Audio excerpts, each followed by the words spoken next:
Magandang hapon po. Annyeonghaseyo. Welcome to the 9th Philippine Korean Studies Symposium 2024. I am Gerard Igno from the UP Department of Linguistics, and I will be your moderator for this afternoon. So this afternoon, we have 5 research presentations. First, we will have 2 presentations that will be delivered by the 2023 UP Korea Research Center Principal Investigators, and 3 invited research presentations will follow. For UPKRC researchers, each group will speak 30 minutes and 10-minute question and answer will follow. For invited researchers, each presenter will speak 20 minutes and 10-minute question and answer will follow likewise. Okay, so for our first presentation, entitled Beyond Promoting International Cooperation and Understanding, Exploring Education Diplomacy Between South Korea and the Philippines, we have Prof. Gerard Concepcion, Ronel, Laranjo, and Kyung of the UP Diliman. So let's give them a round of applause.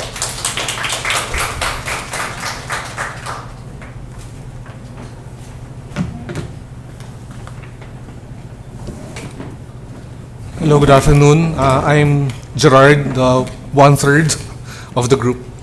So our paper is an output of our panel presentation in 2023 KIAS BUFS International Conference. Here, the dynamics of education diplomacy between the Philippines and South Korea are investigated by exploring the historical background and rationale of educational exchanges, particularly showcasing significant projects, collaborations and effort that have improved bilateral relations between the two countries.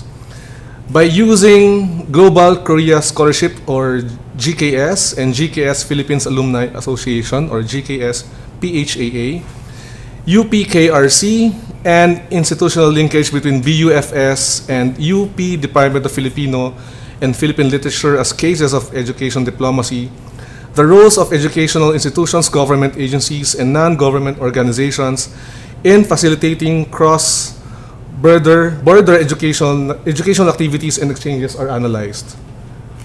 Ayan. Furthermore, this paper assesses the innovations, opportunities, prospects, challenges, and implications of education diplomacy observed between Philippines and South Korea. So this paper defines diplomacy as a set of practices, institutions, and discourses used in promoting peaceful relations and influencing the decisions and behavior among government and people through dialogue, negotiation, and other measures, short of war or violence. So in the large context of international interactions among sovereign states, diplomacy serves as a necessary component for every peaceful and efficient transaction in the contemporary world. First, diplomacy functions as a medium of representation because it allows countries to introduce and place themselves in the international system. Accredited or official ambassadors represent their countries by expressing their country's opinions, policies, and objections as participants in the international system. These representations establish legal pathways for system recognition and enable the opportunity to offer and receive any type of support globally. Second, diplomacy assists in getting necessary information from international system constituent nations. It enables the gathering of information and subsequent identification and evaluation of the receiving state's foreign policy goals. Third, diplomacy facilitates the growth of political, economic, and cultural linkages within countries in the global system. And fourth, diplomacy facilitates and enforces the observation of international law while promoting national interests and maintaining ties within countries. So since the image of diplomacy in the context of international relations revolves around these functions, countries continue to innovate appropriate approaches and actions while discerning political implications vis-a-vis implementation and decision-making processes of their policies. Okay. So taking off from the de facto utilization of various government-sponsored initiatives aimed at directly connecting with foreign publics to inform and influence with the aim of building support for the state's strategic objectives, the practice of public diplomacy is further solidified. While the interpretation and definition of public diplomacy, or PD, differs within countries, Edmond Guillon's concept provides a modern meaning. Public diplomacy deals with the influence of public attitudes on the formation and execution of foreign policies. It encompasses dimensions of international relations beyond traditional diplomacy, the cultivation by governments of public opinion in other countries, the interaction of private groups and interests in one country with another, the reporting of foreign affairs and its impact on policy, communication between those whose job is communication as diplomats and foreign correspondents, and the processes of intercultural communications. So given the fact of the importance of education, countries are willing to adopt an innovative economic model that prioritizes the modernization and internationalization of their educational systems. Nowadays, only a developed educational system that fulfills the needs of an innovative high-tech economy would suffice, and if integrated into the international education and scientific environment, then it has the potential to become one of the modern state's primary competitive advantages in the quote-unquote global competition for the minds, and attract the most talented foreign students. Ayan. Examples are the Fulbright Program, German Academic Exchange Service, MEX Scholarship, Global Korea Scholarship, Confucius Institute, just to name a few. Seek to familiarize international students with the host country's culture, values, lifestyles, political system, economy, and people. So in this context, students are supposed to learn more about the country through their actual experiences and to develop favorable opinions and attitudes for the host countries. So within the paper, we recognize education as public diplomacy as the process of exchanging and sharing knowledge for the sake of a country's image improvement, but also, in itself, an act of cooperation. So due to its growing role in building and widening international relations in the global setting, education, particularly scholarly exchange, is now an acceptable soft power platform In other words, academic institutions are important instruments of diplomacy that contribute to the study process and cultural promotion. So in this way, diplomacy through education promotes the development of soft power by allowing a country to build its reputation and strengthen its capacity to engage in and influence regional and global impacts by developing good experiences via student and faculty mobilities, cultural, economic, and social links. Using these perspectives, this paper puts forward that diplomacy through education is a legitimate phenomenon in the context of soft power, officially coined as education diplomacy. This refers to the use of education as a component of public diplomacy, particularly the use of educational and cultural exchanges as a means of promoting international relations, understanding, and cooperation between nations. So its goal is to foster cross-cultural understanding, build relationships, and contribute to economic growth and development. So now we go zoom in to the Korea and Philippine connections. Ayan. So the Philippines and Republic of Korea have been continuing their bilateral relations since 1949, and the two nations are enjoying geographical and cultural benefits in modern history. Okay. The Philippines was the fifth state and the first Association of Southeast Asian Nations ASEAN country to recognize the Republic of Korea and to establish relations with the new De Jure nation. This relationship was further strengthened during the Korean War when South Korea was invaded by a communist coalition of Chinese and North Koreans. Thus, the military involvement by the Philippines in the North Korean War resonated strongly in an international political climate that was heavily influenced by the World War II philosophical confrontation between the so-called democratic and communist forces led by the USA and the USSR respectively. So unquestionably, the military presence served as the foundation for future economic, security, and socio-cultural cooperation between the Philippines and South Korea. During the second half of the 20th century, under Park Chung-hee's dictatorial leadership from 1963 to 1979, South Korea attained rapid economic growth, which have since remembered as the miracle on the Han River.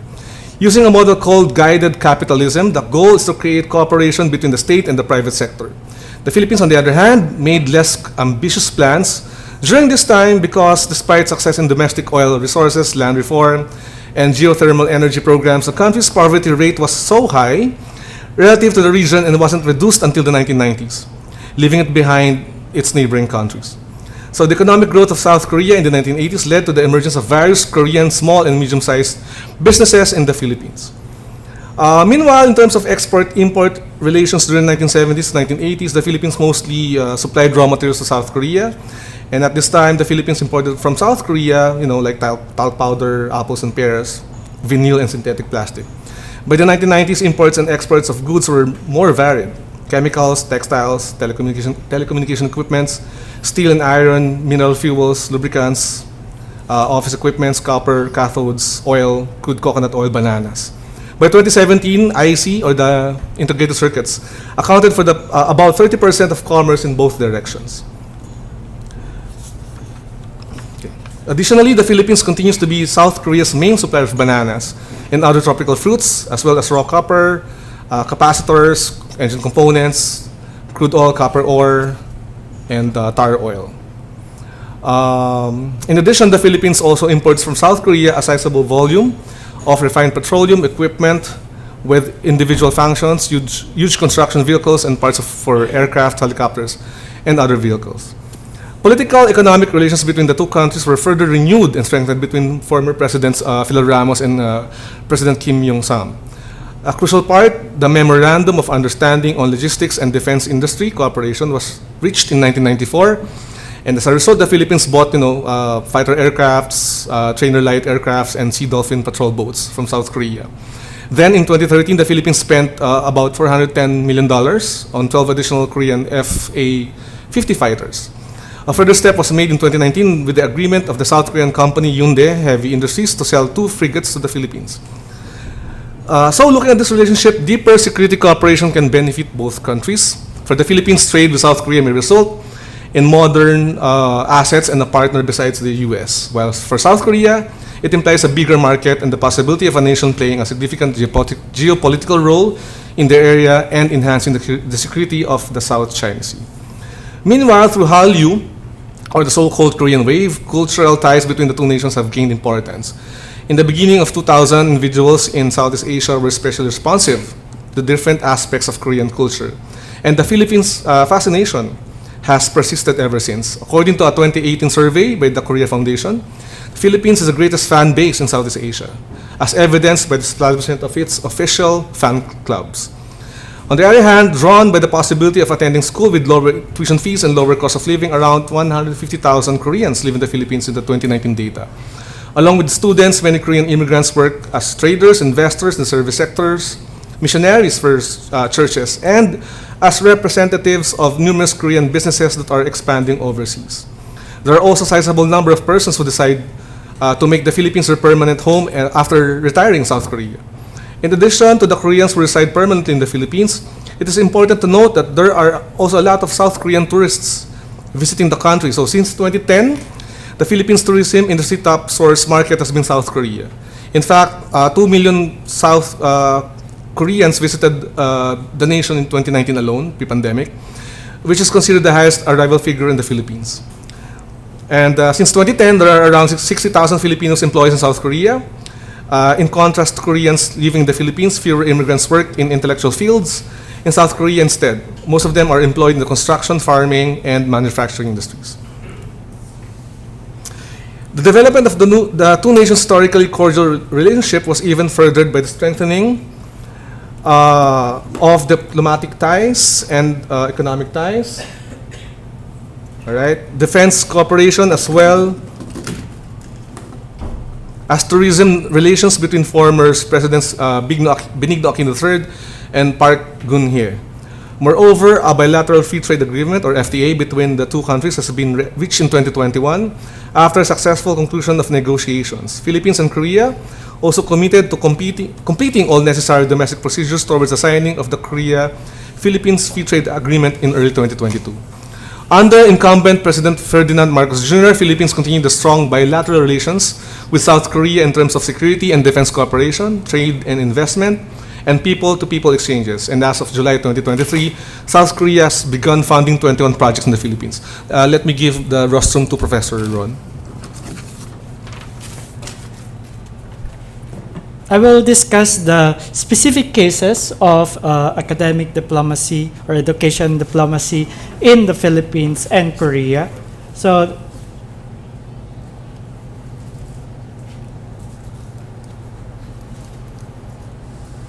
okay, so let me introduce first. The authors are actually members of these samples and these cases, and I used to be the president of GKS Philippines Alumni Association, and it is part of a global Korea scholarship system, and for the GKS, it actually stems from the Korean government scholarship program by the NIED, or National Institute of International Education, under the Ministry of Education.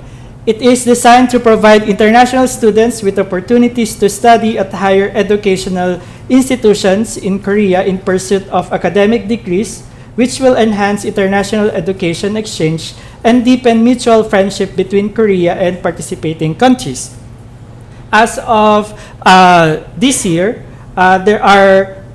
this scholarship is available to 156 countries or regions all over the world, and scholars or fellows can choose to study among the 71 Korean universities participating in this program. And this is a brief historical background of the GKS.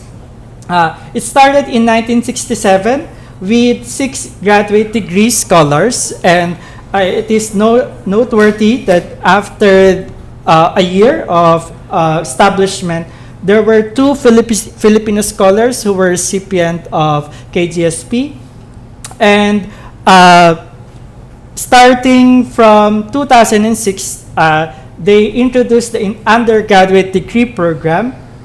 And in 2008, there was a increase of number of scholars up to 700, and we could also observe from the data from 2006 to 2010, there are 37 Filipino scholars who were recipient of this program, compared to the just only two in 1968. And recently, in 2010, they rebrand KGSP to GKS. So that's what we know as of now, the Global Korea Scholarship, or GKS. And they even started an associate degree program, or a 2-year program, in 2015.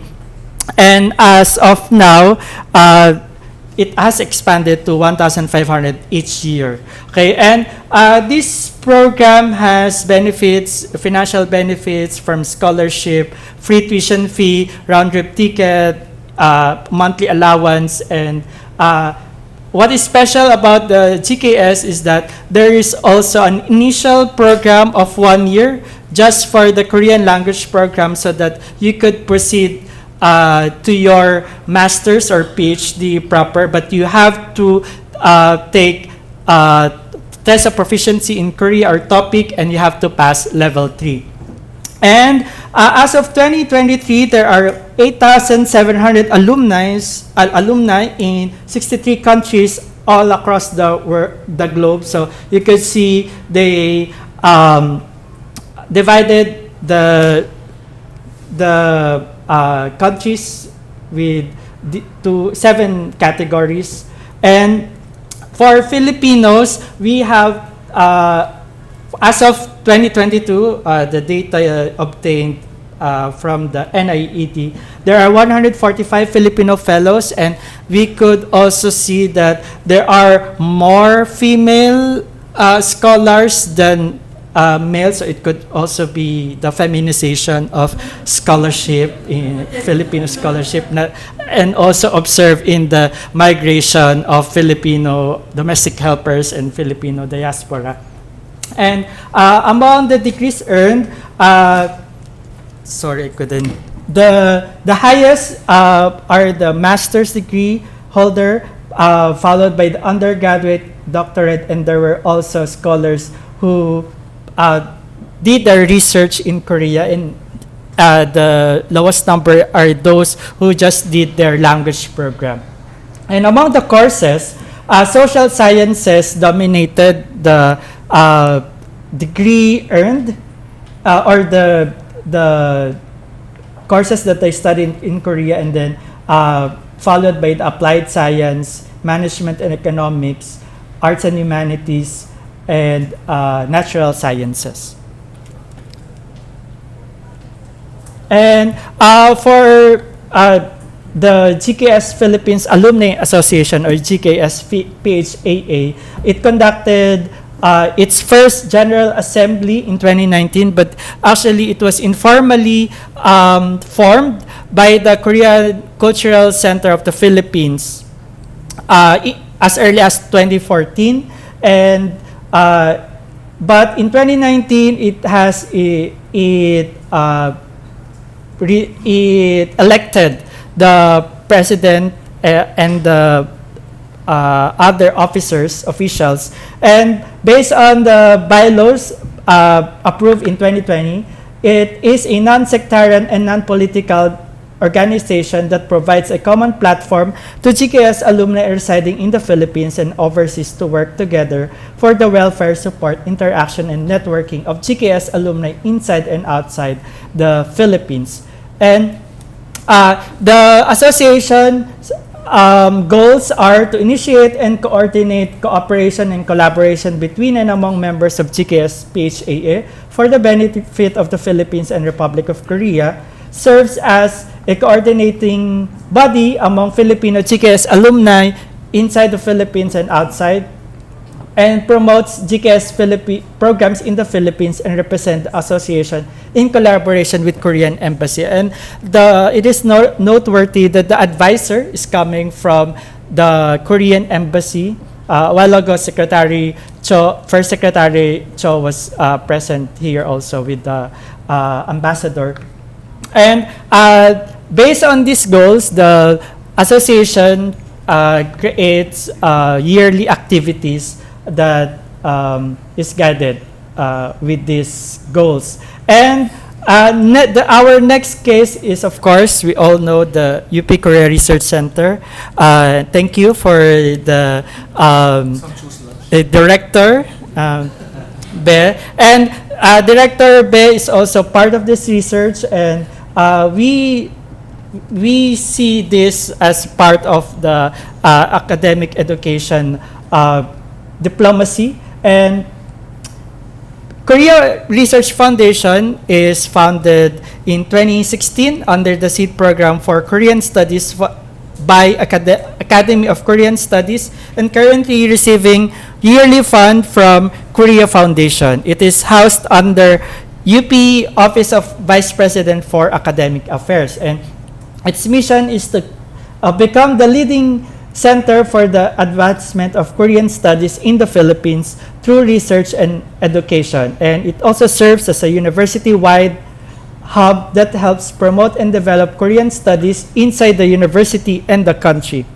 It sponsors interdisciplinary and inter-college research, as we are hearing from today and tomorrow, and education on Korean studies, as well as facilitate the training of the next generation of Koreanists in the country. So we could see three main domains of UPKRC, which is research, education, and network. And all the centers' activities are guided by these domains. And because it aims to achieve people-centered knowledge sharing towards a common goal, and it networking and cooperation with various scholars and organizations both in and outside of the Philippines.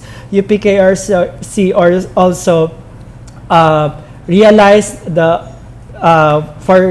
in pursuit of realization of public diplomacy through education and academic mobility, and bridging community and organizations with Filipino scholars and the public. And the last case is the Philippine Studies in Busan University of Foreign Studies, and Professor Gerard Concepcion was a former visiting professor in that university. The Philippine Studies program in BFS was established due to the Korean National Assembly Republic Act number 13944, which focused on institutionalization and promotion of critical language education at South Korea's university. And Filipino was identified as a critical language. So a full-blown BA Filipino program was established in 2015, and it is composed of 30 units or 30-unit course about Southeast Asia and 33 units about the Philippines. And the courses for the Philippines is composed of language courses that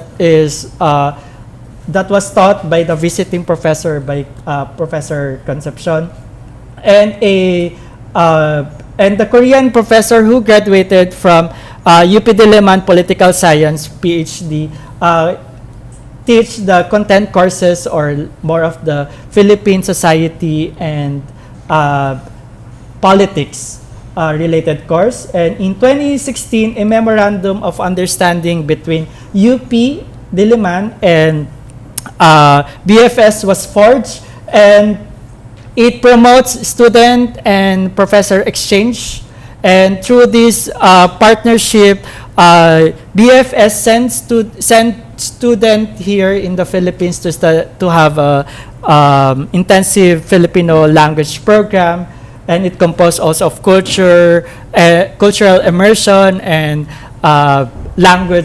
intensive language subject. And from 2015 to 2024, there were only six graduates under this program.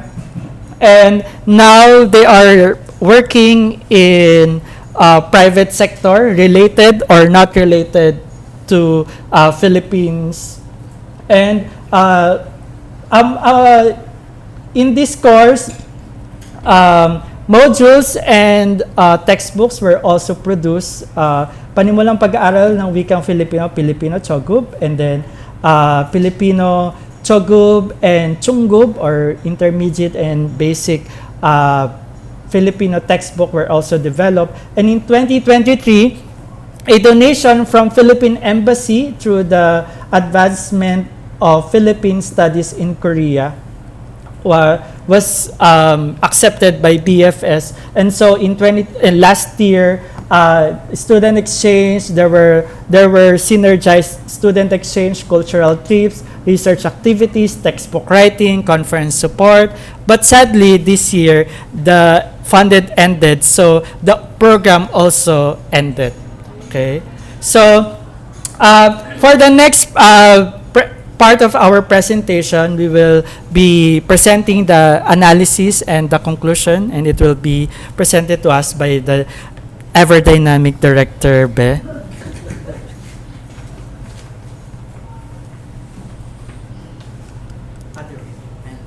Yeah, so the last part, I will just briefly mention the analysis and discussion, and then any feedback will be very much appreciated, because this study is ongoing research.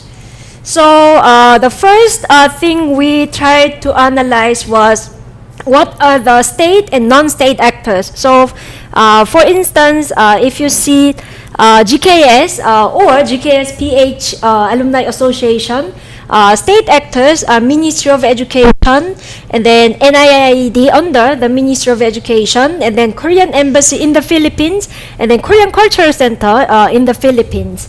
And then non-state actors are solely GKS alumni. So those members and board members consist of those who studied in Korea as alumni. And then in case of UPKRC, the state actor identified was Ministry of Foreign Affairs. This is because we get financial support from the Korea Foundation, just like the event right now. This is financially supported by the Korea Foundation, which belongs to Ministry of Education as a non-governmental agency.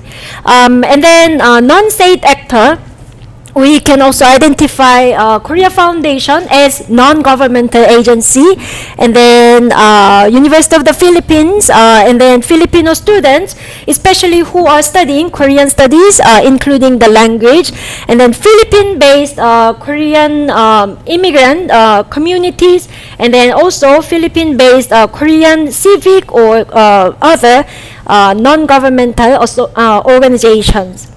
So the reason we use the word Philippine-based mean it can include Filipinos, but it also includes non-Filipinos. And then lastly, in terms of Philippine studies at BUFS, we identified Korean government, which the program was enacted by the Republic Act, by the Korean Congress, and then Philippine Embassy in Seoul. So they are also the financial supporter to sustain the program. On the other hand, non-state actors for this program is BUFS, a private university, and then UP Diliman, the public university from the Philippines, and then students, professors, and researchers who are involved in different projects. So second thing was we also identified what are the common ground if these three entities are really working on academic diplomacy. So the first was non-state actors agency. So when it comes to non-state actors agency, we found out, or we based on our experiences as well, we found that there are some decisions or actions that are reciprocally made by these non-state actors. And then the second is we share the common sustainment development goals. So these include what are beyond school or what are beyond organizations. So this also involves the community, which can be Filipino community and also Korean community. And then lastly, we also found one of the long-term goals is global collaborations. So for this one, to forge longitudinal, especially in the later part, we can also discuss further, but it is not always very much possible to have a long-term vision, especially between state and non-state actors. So what between state and non-state actors are really dreaming together, and to forge long-term partnerships is what we are really aspiring as an entity. So just to share the conclusions, we just share the three keywords, because this study will also further develop. But the first thing about the challenges, I think these entities are not really different from private company or other entities, because it's also very important to secure fund, because without money things are quite hard to achieve, especially like the case of BUFS, when there was enough fund supported by both government, the program went very well, and then students got so much advantage to study Filipino language and then to access Filipino materials, but without fund it was quite challenging. In case of UPKRC and GKS Alumni Association, because embassy or ministry or foreign affairs also give financial support, it's also possible to have some social or cultural activities as well. And I think the second key word for challenges is also sustainability. How we can sustain the program, because also in case of BUFS or some other Korean studies research centers in other universities, sometimes they really close down because it's not easy to sustain the center or program because of fund or because of human resources. So to overcome these challenges, we also have some positive aspects. So we have prospects that we can really pursue stronger and deeper collaborations between state and non-state actors. So this event is also morally and financially supported by the Korean government and Philippine government. But sometimes it's not always, it doesn't always happen to understand each other truly, because you know when Korean government has a foreign policy which is geared toward Asian countries, there are more opportunities to Asian countries. But as you saw the GKS alumni across the globe, if you have noticed, North American countries, the dots were quite invisible, right? Because Korean government is also trying to give back to other countries who are in need. So I think there should be some more understanding, common ground between state and non-state actors. So the last one, implications, we are still coming up with the concrete, and then what is healthier implications for the study. So this is the last part, and then if you have any questions or comments, we will welcome any comments and questions. 감사합니다. Salamat po. Thanks so much, Dr. Kyung Dr. Gerard Concepcion and Dr. Ronel Laranjo for the presentation, and Miss Dr. Be already started moderating the Q&A. So the floor is now open for question and answers. Anyone? You want to start the ball rolling? Or shall I start?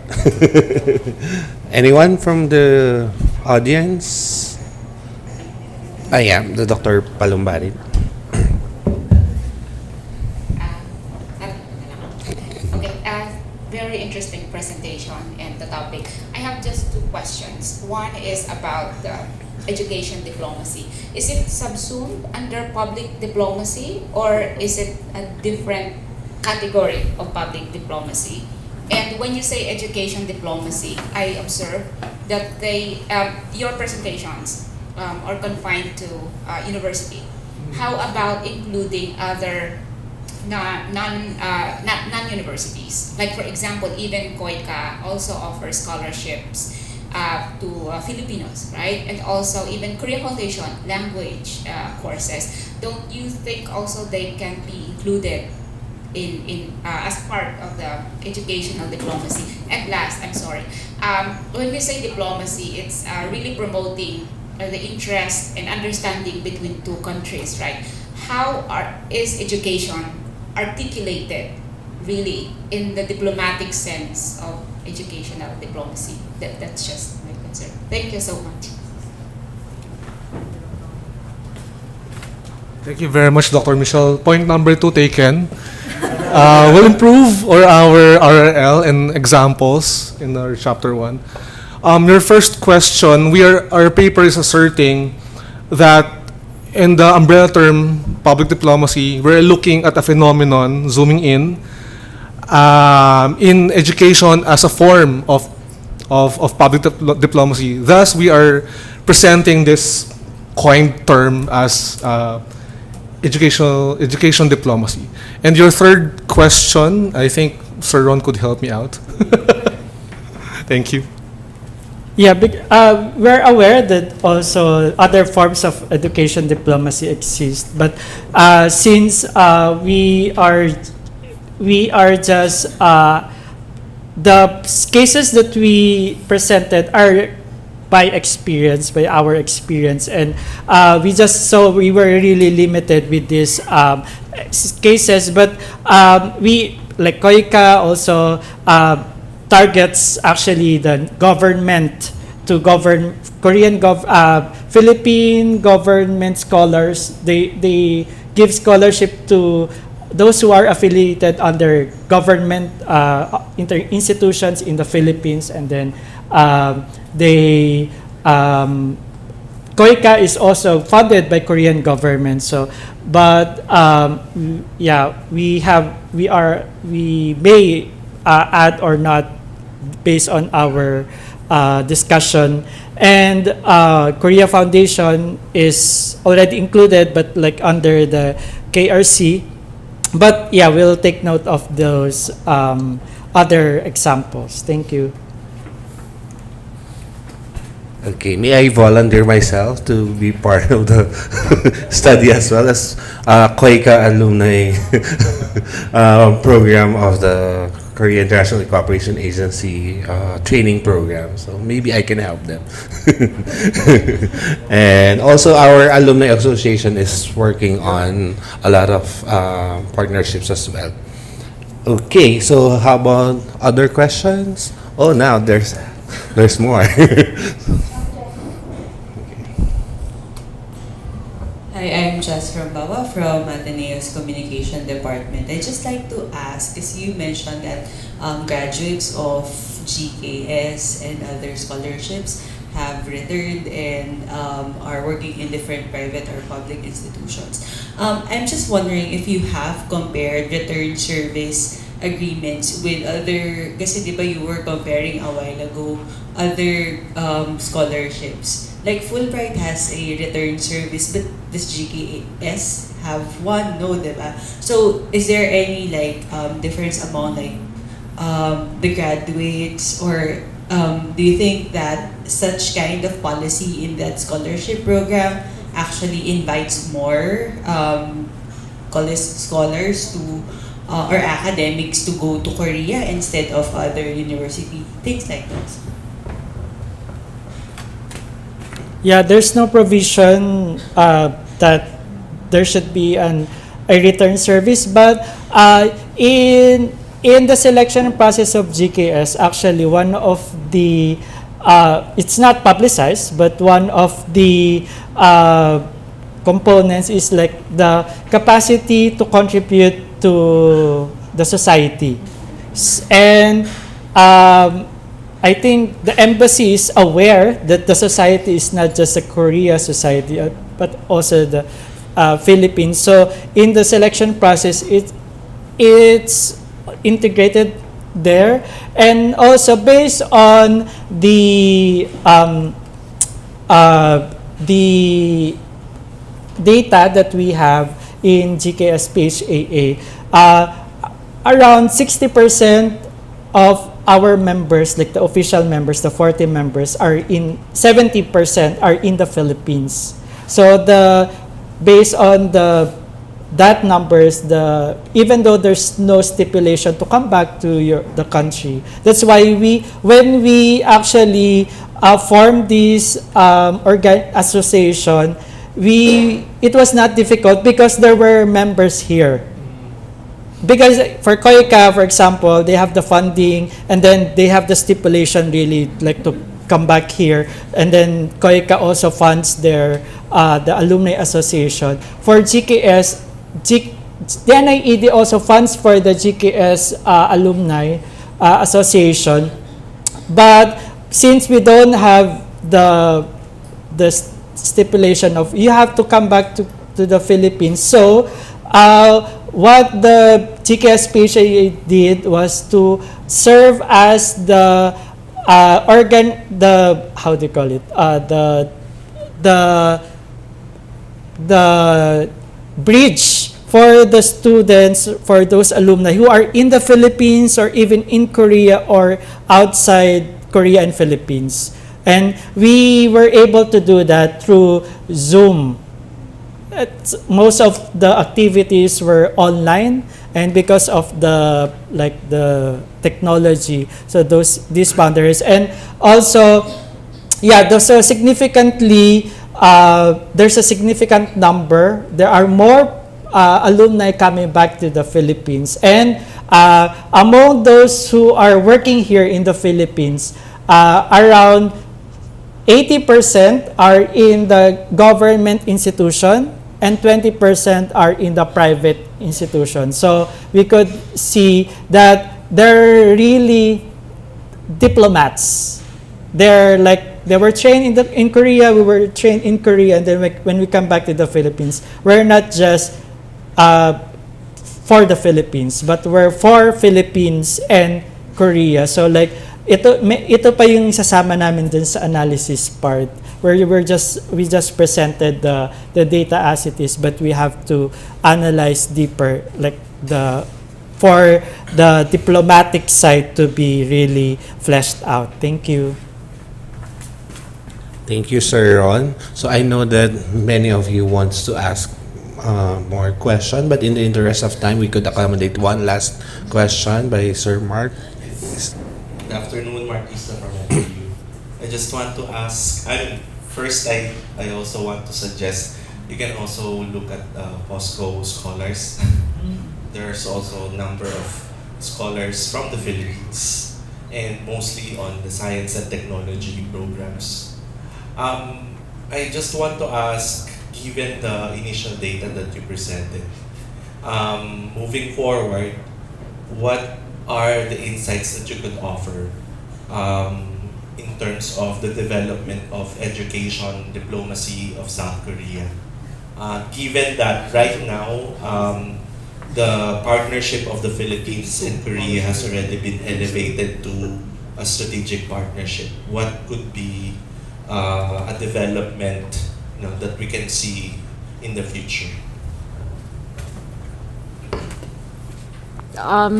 there should be more understanding aspects to understand and to explore how to partner with other countries and Korea in terms of state and non-state actors. But as we mentioned in conclusion, I think one of the problems is really discrepancy. For instance, Filipino language was part of critical foreign language under the designated by Korean government, but right now Filipino is not part of critical foreign language. So that's why Filipino is not as powerful as Vietnamese or even other Burmese or other Asian languages. So that also shows how Korea sees the Philippines as strategic partner in terms of security and other fields. So education diplomacy is really like not using hard power, right?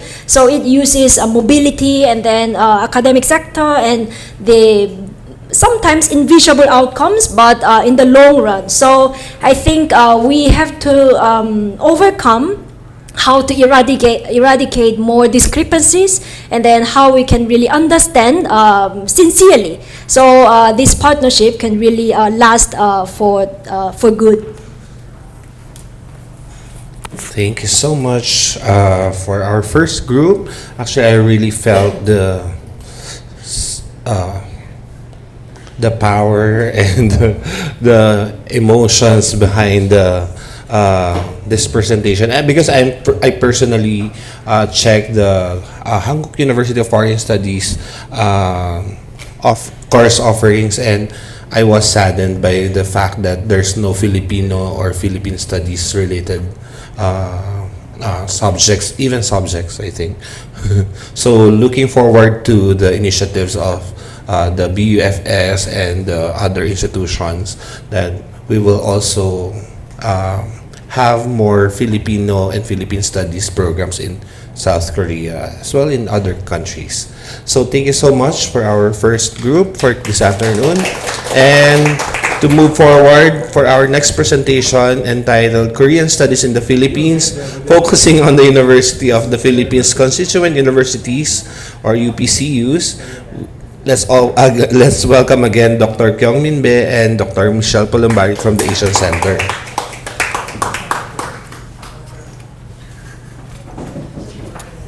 Yeah, earlier during lunchtime, I joked some of my friends that the reason I'm part of these two presentations is because if I'm part of this, they cannot back out. So it was my volunteerism, but I now regret so much. Yeah, but this study was quite interesting to do with Michelle, because Michelle is teaching in graduate level, and then I teach undergraduate, and then I'm also part of UPKRC. And as you're familiar with, UP consists of different constituent universities across the Philippines. So our focus in this study is just to explore Korean studies in the Philippines, but this is also limited case of UPCUs. So we just try to problematize what is really not existing, because we also felt that in most literatures, when they discuss Korean studies, how it was developing and how the future is bright, they always talk about what they have and what they are sustaining. But we just try to look on the other hand, why there's none. If there is none, what's the reason? So that was our question, because we are in Metro Manila, and this UP Diliman has different courses to teach about Korea. But if you see other UPCUs in other regions and other cities, you can see Korea seems famous in the Philippines among Filipinos, but there's not really academic courses. So that was our primary question to problematize the presence. So to understand Korean studies in UP, we wanted to see why there's a slow development.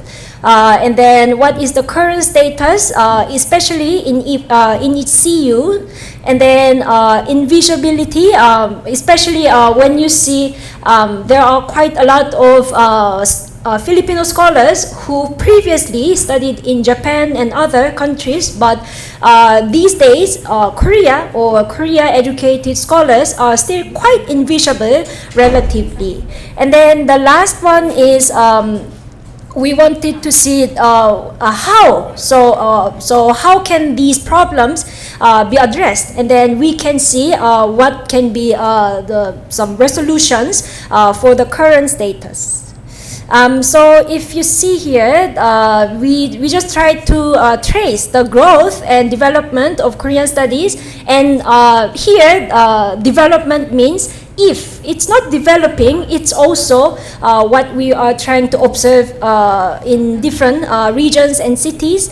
And then we also try to identify some goals through this study. And then I cannot see well.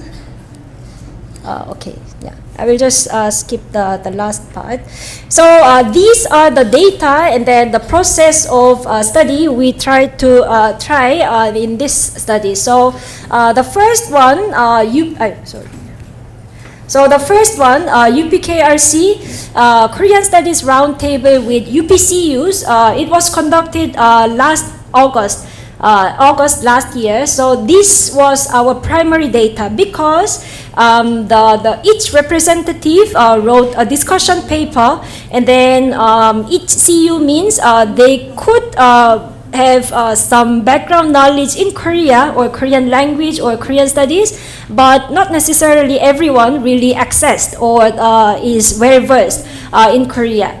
And then we also, based on these data, we try to examine and analyze, and then Michelle will later show you specifically how the word cluster also shows the interest and then the potentials of each CU, and then lastly the prospects, and then some resolutions to improve the current status will also be discussed. And then this is just for your information, because there's a Korean Studies Association of Southeast Asia, KOSASA, and then these are the member universities of KOSASA. So based Southeast Asia based state universities. So you can see it's like one university per country, but in case of Vietnam, because of geographical reasons and then because of some distinctive reasons, Vietnam has two member universities. So among these universities, you can also find out what are the strengths and the weaknesses of different universities, and then what is the case of UP. So this is our departure of the study. And then the next two slides, I will be very brief, just give you some background information about Korean studies. Especially in this slide, you can understand Korean studies across the globe, especially who pioneered Korean studies outside Korea was Russia. So St. Petersburg University in Russia was the first which offered Korean courses. And then until now, Russian universities are quite strong offering Korean courses.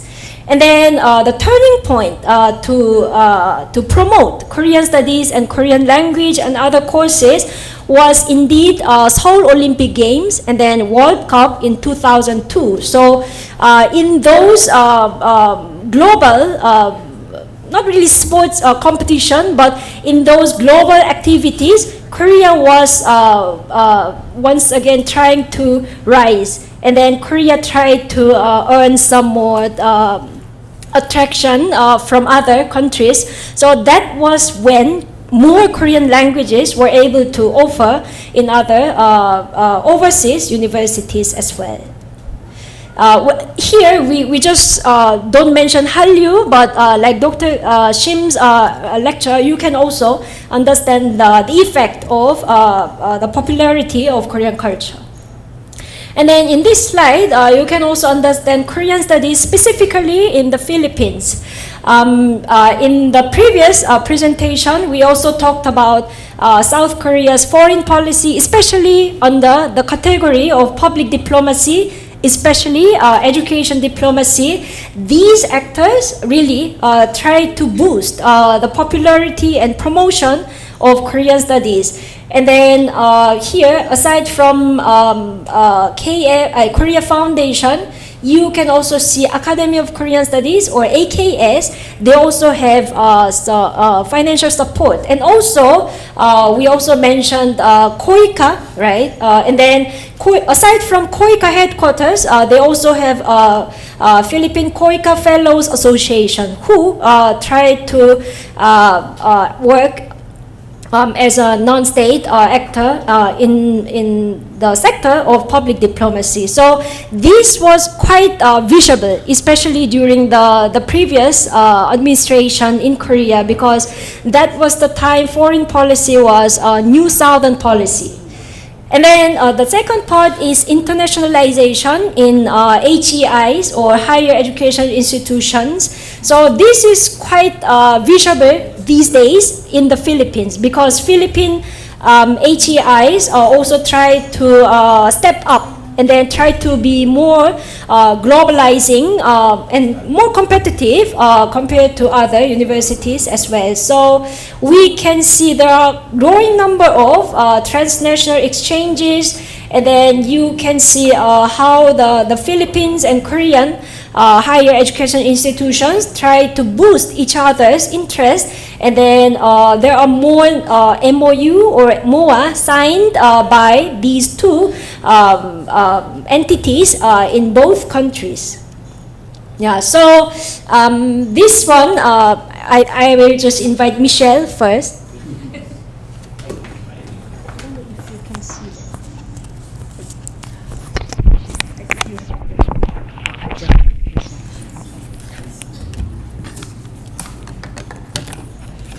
Okay, thank you, Mia.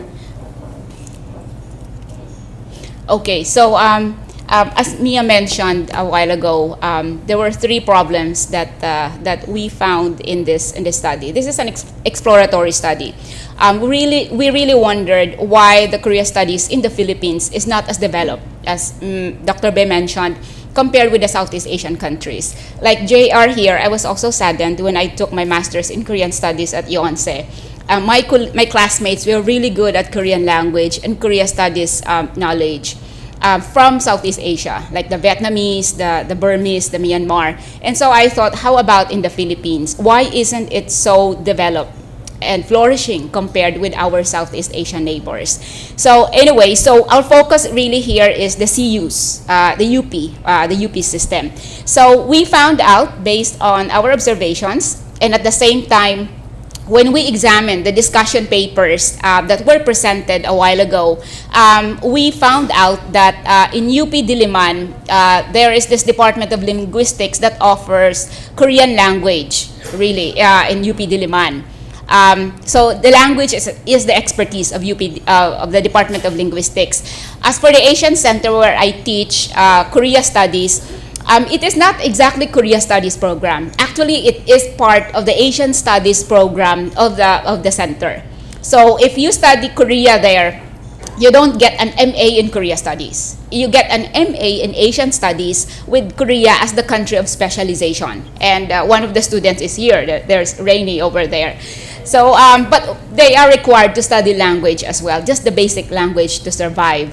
You know, the other one really is the Center for International Studies, where they have an elective, or what's the title again? The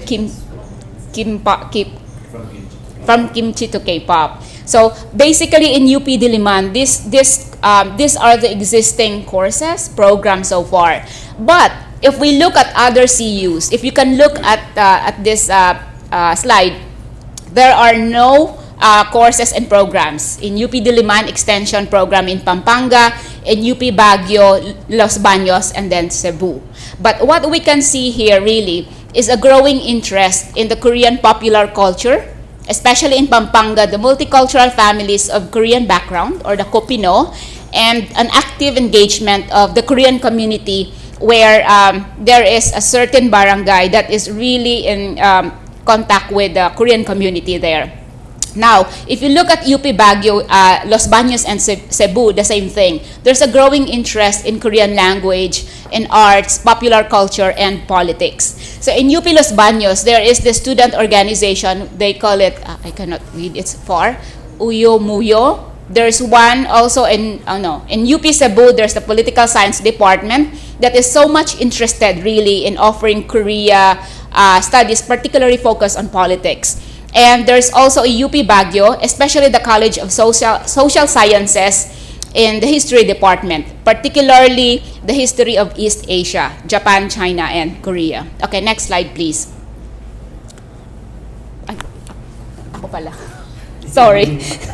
Nasanay. Oh. Okay. So, so we really want to understand the interest, the growing interest, and then the trend as regards to interest in Korea studies in the UP system. And so we look at the UPCUs. So based on the discussion papers that were presented, so we did this word map, the free generator cloud map. And so we tried to understand what's the growing interest, what topics really are really common among those who are interested in Korea.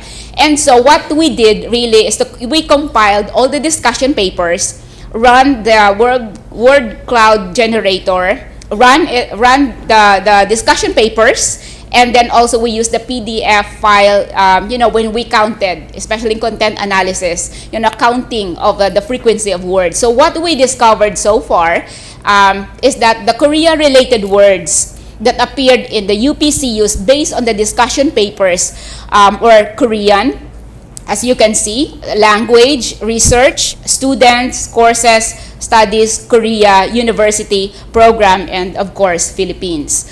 Now, we look into this quantitatively, and of all the 35 pages of the 15,000 words, we found out that there were 438 Korea-related words. Okay, so the biggest chunk really is an interest in Korea as a country. The second one, if you can see in the pie chart here, is in Korean language. And the other one is Korean studies, and finally, the Koreans as a people, and Korean culture, and then history. Now, we look deeper into each CU based on the discussion papers. What we found out really is, obviously, in the UP Diliman Linguistics, the words that are really highlighted here is Korean language, obviously Korean language, the Korean courses, the Department of Linguistics, the faculty, students, and of course, university. Now, if we go to the UP Diliman Extension Program of Pampanga, the same. Now, we can see the words that are highlighted really are Korean, communication program, barangay, studies, Koreans. Okay, now, let's go to Baguio. Pretty much the same. Korean, Korea, history, research, social sciences, I assume, students, and then studies. Now, if we go to Los Baños, pretty much the same. Korean, language, studies, course, students, department, UPLB, and BA, that's the Bachelor of Arts, specifically in the history department. In UP Cebu, these are the highlighted words. Research, we have the political, the program, the science, Korean, students, international, of course, Cebu, and then university. So, in summary, the highlights of all this really is that Korea, Koreans, students, and then studies. Interestingly, in each CU, in UP Diliman, it's obvious really that Korean language and courses dominate the number of frequency. The other one is in Los Baños. Interestingly, there's an interest in Korean language. And in UP Diliman, Pampanga, Pampanga, there's this Koreans and barangay that is an involvement with the Korean people there. And then in UP Baguio, Korea and history, and in UP Cebu, research and political words really are highlighted. Okay, so what are the hindrances? So basically, that's a glimpse of the trend of the interest in the UP system. So what are the hindrances here? Going back to the next question, what are the barriers to the growth and development and in a way the flourishing of Korea studies in UP?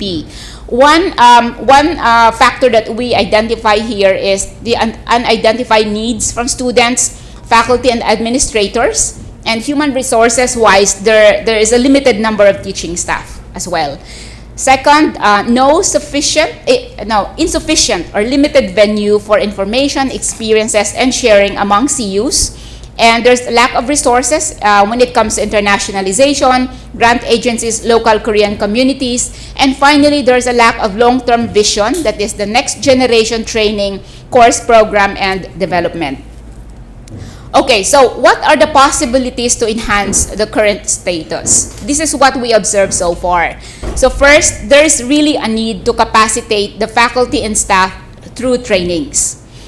Explore the existing MOUs and MOAs with Korean universities and abroad. If we visit Diliman, oil system, there are many MOUs with the UP and Korea universities actually. I think what we see here really is exploring all those MOUs and try to sit down and identify points of collaboration between UPCUs and then these Korean universities. The other one is to provide physical spaces like offices for people to engage with those who share similar interests in Korea. And then there's also this need to collaborate with Dr. Laranjo a while ago mentioned about collaborations with the scholarship program, the scholarship, student alumni associations of Korea, the JKS FAA on scholarship offerings, because there are not many people who know about scholarships in Korea, and JKS FAA offers orientations every now and then. And then there's also this recommendation to enhance partnerships or collaborations with Korean communities, not just among students, but also civil society organizations like United Korean Community Association. Okay, so based on our preliminary observations, this is what we found out. First, compared with Southeast Asian countries, Korea studies in UP is at its infancy stage. It's not developed really compared with those universities in Southeast Asia. There's a limited human resources that is very prominent here. Again, the limited number of faculty and staff. There's also a lack of infrastructure and financial support to future Korea scholars, because where else would you study Korea studies but of course in Korea. The other one is a strong partnership between academics, CUs, and even partnerships among UPCUs and Korean communities. And the most important of all is that Korea studies as a field needs to be diversified. It should not be contained in one CU alone. Specifically in Diliman. Rather, when we say Korea studies, UP should really play its strength here. That means every CU has its strength, and Korea studies in that CU should be tapped and enhanced, really. And of course, Korea studies should not be confined. What we observe here is that Korea studies is confined to humanities and social sciences still. But in order to really appreciate the value of Korea studies, it needs to be interdisciplinary or multidisciplinary. It should be also connected with other disciplines like natural sciences.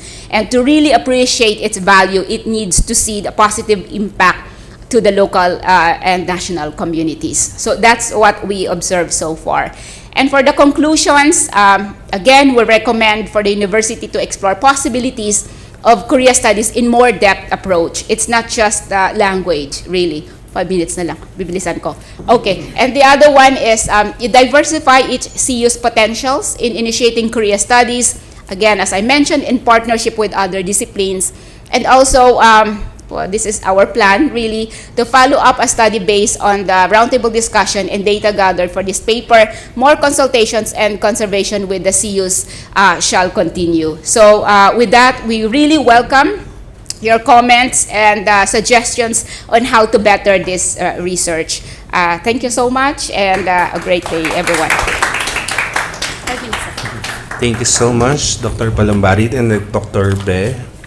So we are now opening the floor for questions. Hello po. I guess something that was striking to me, especially dun po sa word cloud, was how Korean studies was differentiated from Korean language. So, do you think po that there's something to be dug around that, how when we talk about Korean studies, Korean language is separated and not like considered part of it, or like baka maybe we are seeing Korean studies as just Korean language, so that might have hindered the development of Korean studies as a whole because we keep boxing it in Korean language. So, or can that be a point of like an opportunity that, okay, maybe this is our gateway, that we start with Korean language since maybe that's the more easily sellable entry point to Korean studies, and then from there launch into the full-blown Korean studies. So that's one. The other one po is, I'm still curious po on why other Southeast Asian universities were able to launch Korean studies way earlier in their respective countries compared to the Philippines. Is it, I know that you were looking at like potential comparisons, but maybe po we can look more into like what were the conditions during that time that they started launching it in their respective countries. Is there something we can replicate here in the Philippines so that we can hasten the development of Korean studies? Kasi meron naman na po, di ba? It's just that we seem to be bogged down by the lack of infrastructure, the lack of human resources. So are there other things we can replicate from those universities as well? The first question, honestly, I don't totally agree, because when it comes to area studies, when it comes to understanding other countries, language is not just entry point, but that's really foundation. So without language, without understanding how to use the language, you cannot really understand the society wholly. That's why when even GKS or those scholarship programs, that's why they give 1 year foundation course, because at least you have to manage to use the language. And then I would say, I don't know if it would sound harsh, but maybe that's also one of the weaknesses among Filipino Koreanists, because when you want to study Korea, when you want to study about Korea, or when you want to write about Korea, you really have to be at least fluent in accessing literature, and then some knowledge, and then what is written in Korean language. So it's not about my discipline, but it's about what can really be the foundation, what can really give you more resources, and then how to say, wider opportunities. So I think language it's not just entry point, and I think that's what Filipino scholars can also improve a little further in the future. And then the second question before Michelle says something else. And then I think Sexton can also add in the case of Thailand later maybe. In terms of Korean studies in Vietnam, because there are more economic opportunities, because there are more investment, more trading volumes between Korea and Vietnam.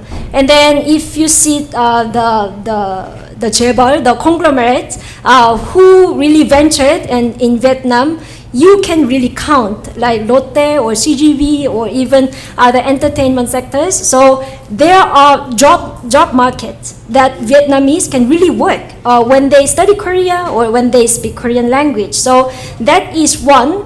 And then in terms of security or in terms of strategic partnerships, Korea needs let's say Thailand or Indonesia, other ASEAN countries. So it really it really based on the interest, what is really needed from the Philippines and what is really needed from Filipino scholars. So I think although our case was only focusing on UPCUs, you can really see that could be expanded to understand the presence of Korean studies, even maybe in other universities as well.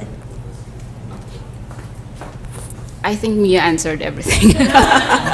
So no, I'll just add some more. I think how I understand Rainy is that you're trying to say that Korean language, it seems to be synonymous with Korea studies. But more of like it's being separated. Or like if the way it was being coded, maybe it was a coding thing, but the way I saw the results that Korean studies is listed as one thing and then Korean language is listed as a separate thing. When it should be, in my mind, it should be part of the field, especially with what Ma'am Mia said that Korean, like if you want to study Korean studies, you should have a working knowledge of the very least of Korean language. So why is there seemingly a separation? Yeah, I understand now. I think there's something here that we need to understand. I think there's a lack of awareness of what Korea studies is all about still in the Philippine context. So that's one I see, Rainy.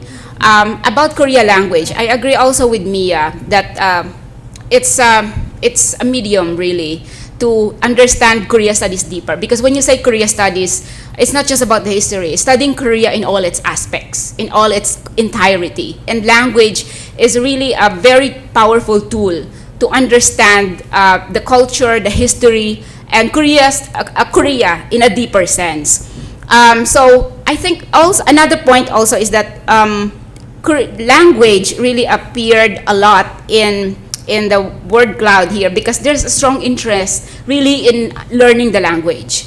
It's undeniable. So that's also another way to put it. And the second question is, why is the Philippines really lagging behind when it comes to the flourishing, the development, expansion, if you will, about compare with Southeast Asian countries? I agree with Mia. It's all about employment opportunities. Why would you take an MA or an undergraduate degree if you don't have a job for it? So it really boils down to employment opportunities, because in Vietnam and in Malaysia also, in Myanmar, Korean businesses really are booming there, and as well as the investments. But when I was in Korea, I thought about also the language or the interest of Koreans in the Philippines, or the interest of Filipinos in the learning the language. Because it's precisely because we have English here, so there's no need really to learn the language. I don't think it's a good thing or it's a bad thing, but I think it can be taken as an opportunity of Filipino scholars really to learn more about the language, and so we can understand Korea better. There are so many things lost in translation in this case. So for me, it all boils down to employment opportunities. Why, especially in Indonesia, where Korea studies is also booming, it's because there are many employment opportunities for the Indonesians to work for Korean companies, not just in Korea, but also in Indonesia. So what we really want to propose here is really a close collaboration, an active collaboration between the academe and the Korean communities as well. Because from that collaboration, there will be business ventures, innovations that may arise, and that might lead to really investments in the country. And I think it all boils down to, why do you study for so long when you don't have employment opportunities? Really, so employment opportunities and business opportunities, not only for the students, but also for the Korean business people here as well. Okay. You want to add? Thank you so much, Dr. Palumbarit.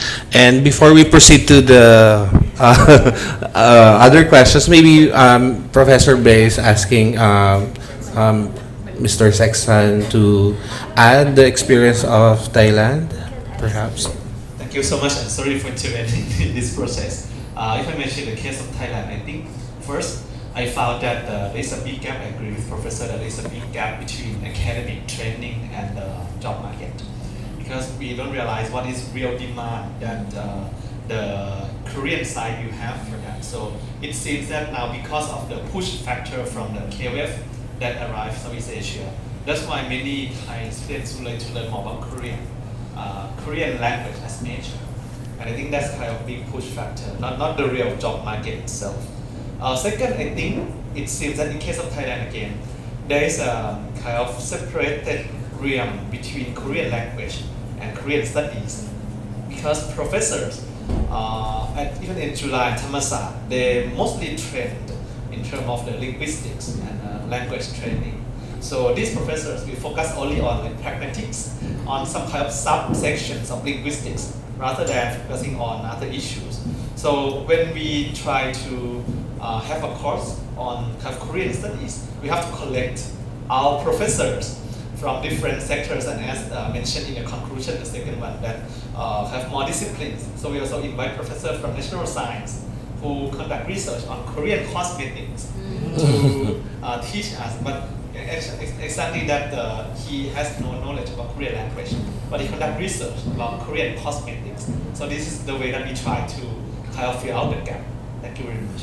Thank you so much. And can I add also something?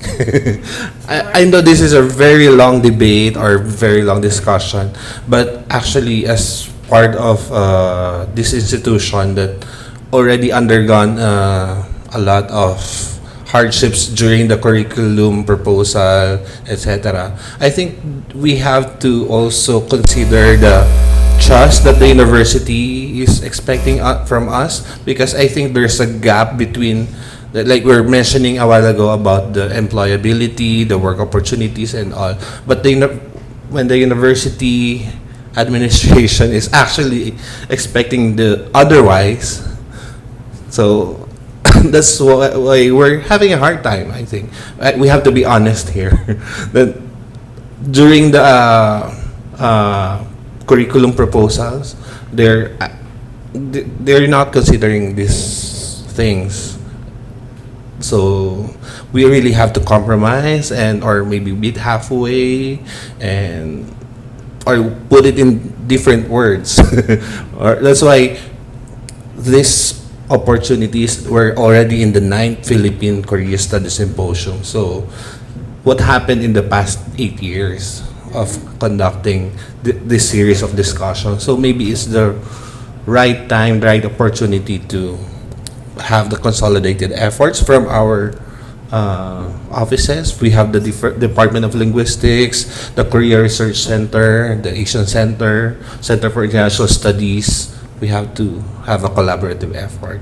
So I think Sir Abejo first, and then Sir Concepcion later. Congratulations to Professor Be and Professor Palumbarit. I understand that your objective is to compare the Korean Studies program in the Philippines with other Southeast Asian countries. Yung question ko ay, how about, kasi nasa infancy yung conclusion natin, nasa introduction niya, sinasabi niya, maliit na nga siya, tapos sa conclusion, ganun pa rin, di ba, infancy. Pero yung question, how about comparing naman yung Korean Studies program sa UP system with other Philippine universities? Kasi, di ba, lahat ng, baka nasa introduction nga natin ay maliit na nga yung interest sa Philippines, sa conclusion, ganun din talaga ang mangyayaring conclusion. But, comparing with other Korean Studies program in the Philippines, ano naman yung status natin as sa UP system with Ateneo or other universities? Yun lang po. Maraming salamat. Thank you, Professor Abejo. That's part of our RRL later, really, to situate really the Korea Studies in the Philippines vis-a-vis other Korea Studies in other higher education institutions. Really, that is going to be part of the RRL, to situate really the Korea Studies place, in the Philippines, particularly focused in UP. But you're right there. Why don't we include other Korea Studies in our study with other universities? That's really an interesting recommendation. When we tried to look when we try to compare Korea Studies of UP with other higher education institutes, in some ways there are also advanced, like the Ateneo, the language, and there's one, Antipolo. They even offer undergraduate program in Korea Studies. So that's one thing to bear in mind as well. But what we really want to focus here is we want to identify really the barriers that hinder the growth of Korea Studies in the Philippines and try to address how these barriers can be solved in a way, right? And of course, we would like also to situate and highlight the uniqueness of the Korea Studies in UP. So that's what we really aim for, vis-a-vis other also Southeast Asian universities. Just to quickly add, this study was not really aiming to compare because our focus is really CUs, and then I think the reason we chose the word infancy is when you see the system-wide UP. That's why Michelle also emphasized it's like a Diliman-centric. So this is why our focus is CUs, and then initially we thought of seeing Korean Studies in the Philippines, but that will show you different picture. So it was our initiative to see UPCUs first, and then we can also see like how it is really working in Luzon, Visayas, Mindanao, and then nationwide, maybe later on. And last one. Ayan, congratulations po, Doc Mia, Doc Michelle. Sobrang agree po ako sa sinabi Doc Michelle kanina yung multidisciplinarity ng Korean Studies. So maybe as a future VPAA, do you think we have this urgent need to make a, institute or department that would in-house Korean Studies program in the UP system just to expedite all of this? Thank you. So I understand you're looking at me and I need to address. Of course, there's a need, really. But this time around, we are, how do I say this, still exploring, at its exploring stage. But Korea Center is really at a better position because it is under the OP, the Office of the President. It's not confined to any CU. And so if there is really an office that would manage and coordinate all the existing Korea studies in the UP system, it should be Korea Center because it's under the OP and it has, how can I say, there shouldn't be bias in this case.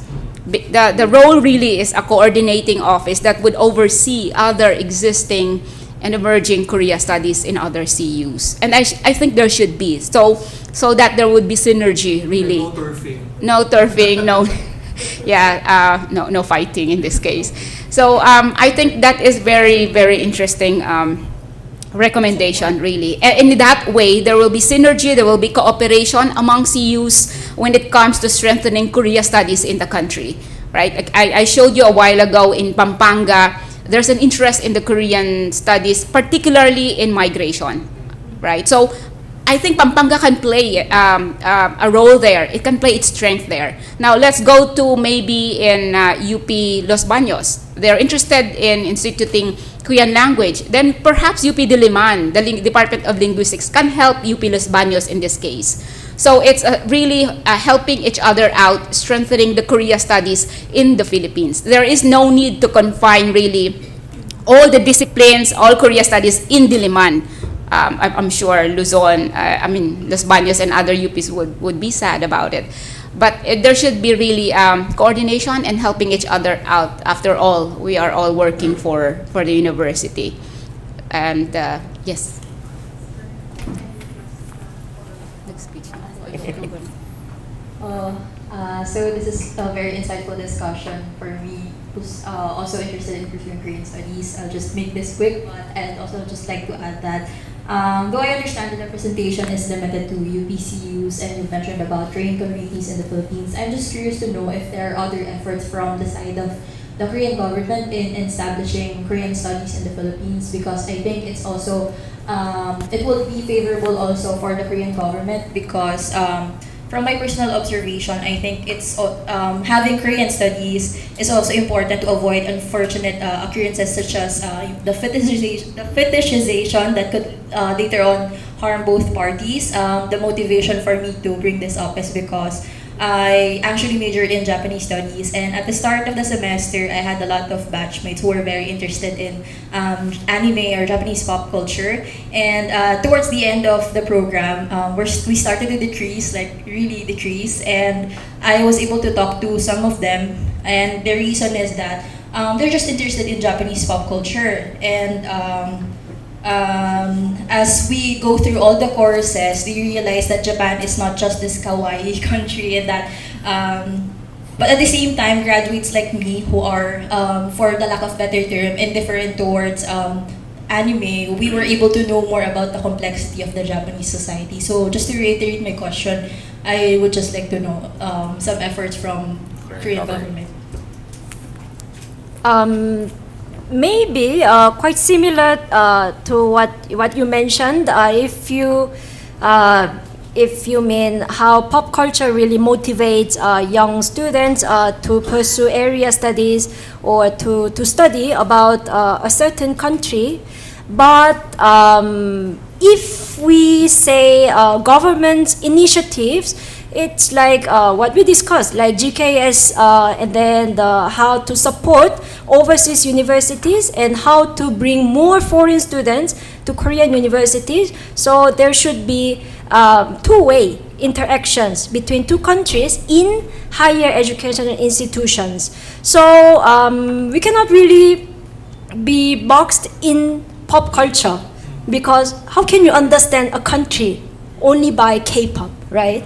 So that can be entry point that will really interest you to know about Korea, and then that's the reality. But what Michelle and I try to see is how the academic disciplines in the university can really develop beyond pop culture or beyond just surface level. So, but that's the reality. So that's how we can boost more interest, and then how students can really last until they can really gain deeper knowledge about Korea in the field of Korean studies.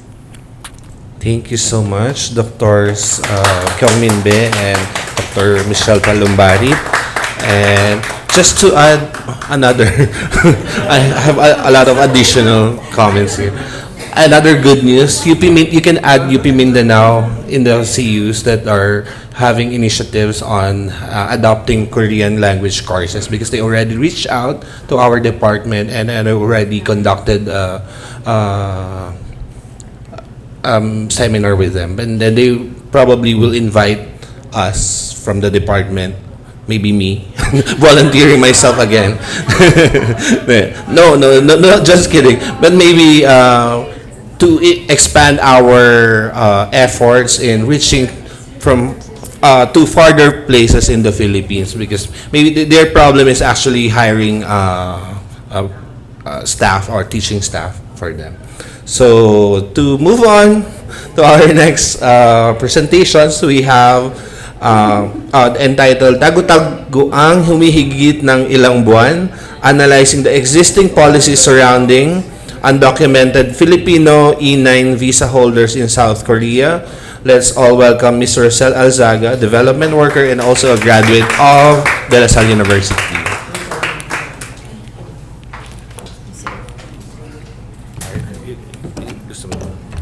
Dito or hawakan? Okay lang po, hawakan ko.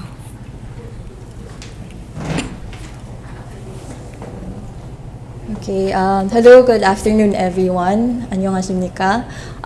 First of all, I'm very happy and honored to be part of this. Thank you so much, Dr. Bae.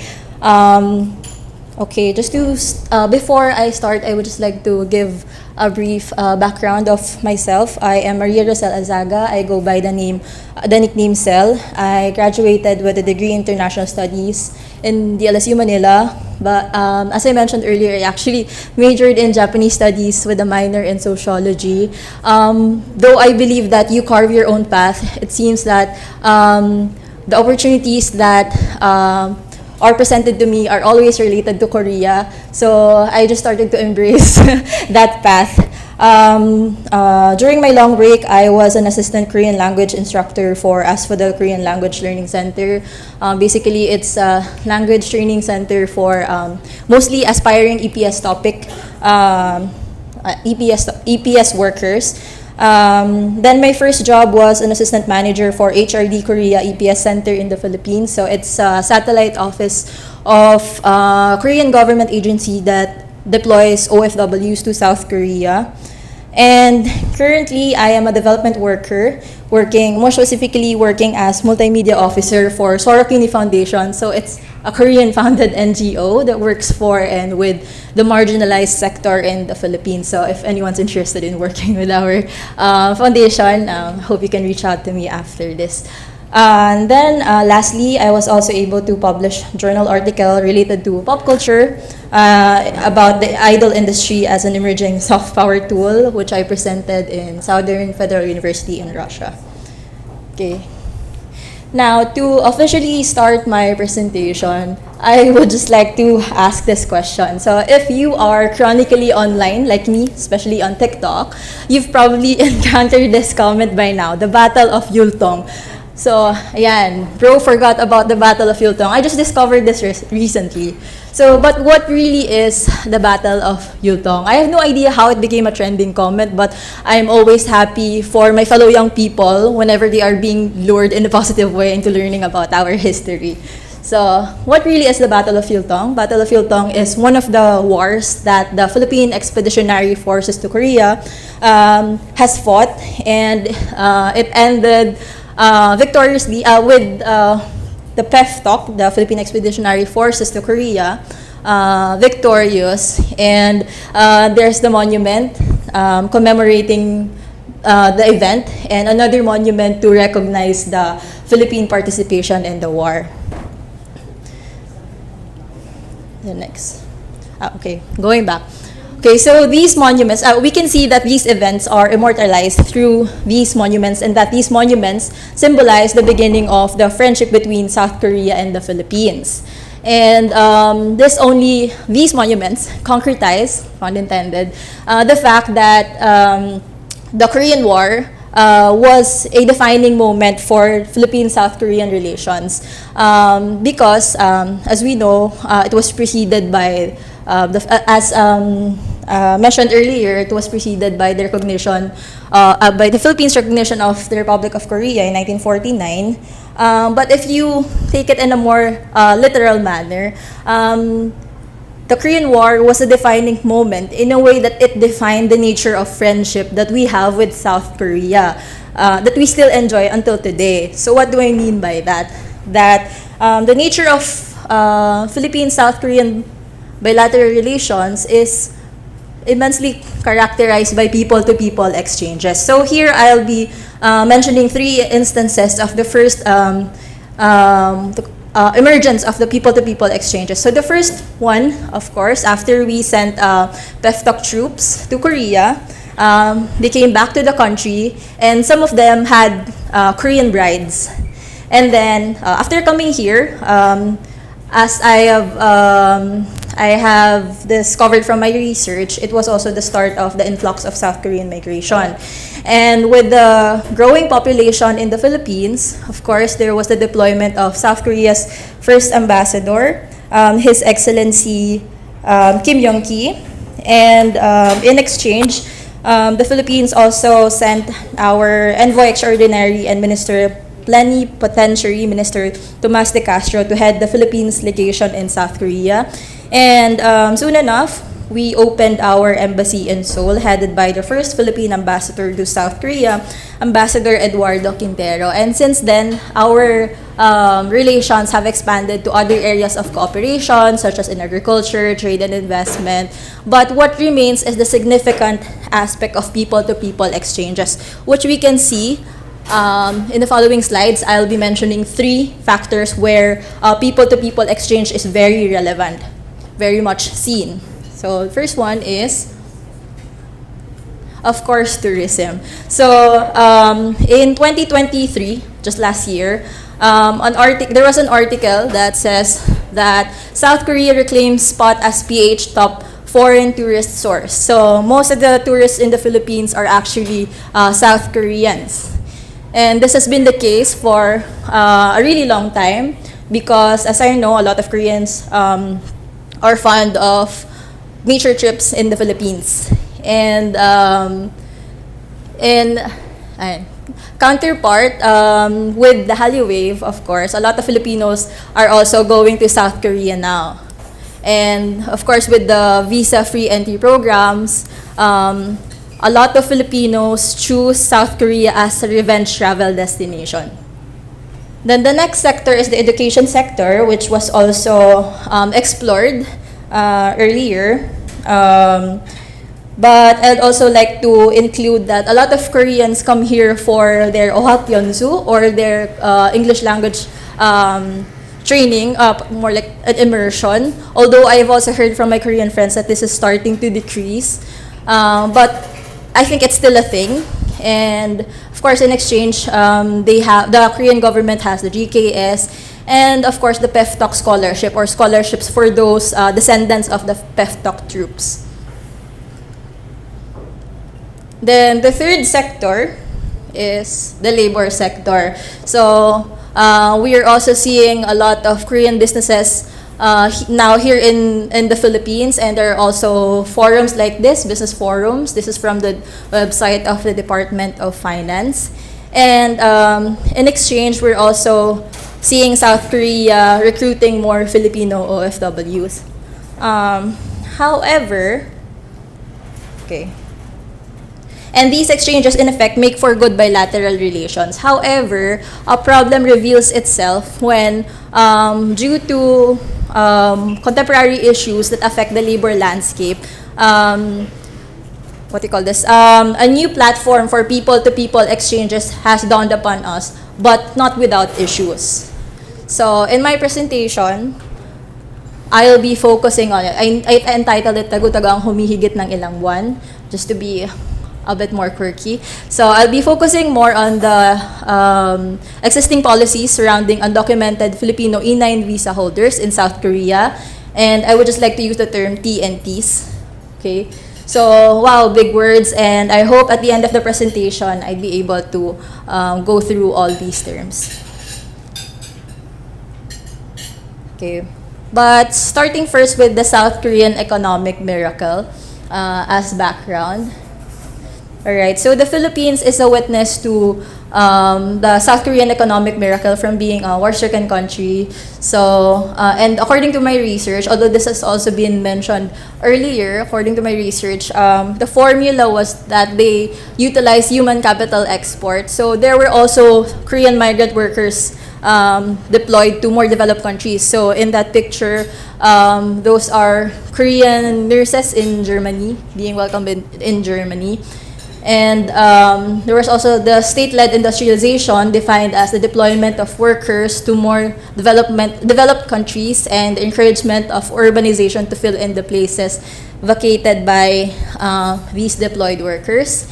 And for some time, cheap labor has been the competitive advantage of South Korea. As you can see in an article from the New York Times that was in 1970, South Korea's economy booming with cheap labor. Although, spoiler alert, South Korea's competitive advantage will be toppled by China, Thailand, and Indonesia. But during those times, wherein South Korea was profiting from their cheap labor, it was enough to build their economy. Okay. However, these changes in their economic conditions would later on contribute to a socio-economic crisis, which I will be explaining in the next slides. Okay, so labor shortage. But just to make things clear, there are other factors to labor shortage in Korea, but I will be focusing on this certain factor.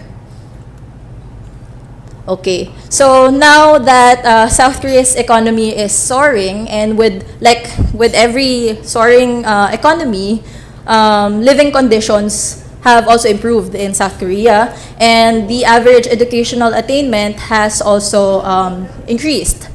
And coupled with the democratization of the country due to the U.S. political hegemony, this happened during towards the end of the Cold War. South Korean workforce started to demand higher wages and better working conditions. So what is an industry with without higher wages and not really good working conditions? They call it the 3D industries, or the dirty, dangerous, and demeaning.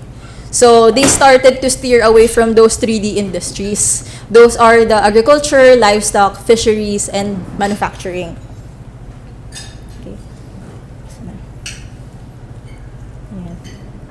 So the challenge for employers is to, of course, improve labor conditions and to increase wages. But of course, if you're an employer, this would also mean bigger expenses and less profit. And as much as possible, the employers would want to minimize their losses. And some were able to do that, but some also saw the opportunity of offshoring in other countries with cheaper labor. But for SMEs, that rely heavily on human labor and lack the resources, some had to close. But the bigger problem there is, as I mentioned, these SMEs in the 3D industries, these are actually vital to the South Korean economy. Because as I've mentioned, they're from the industry of agriculture, livestock, manufacturing, and fishery.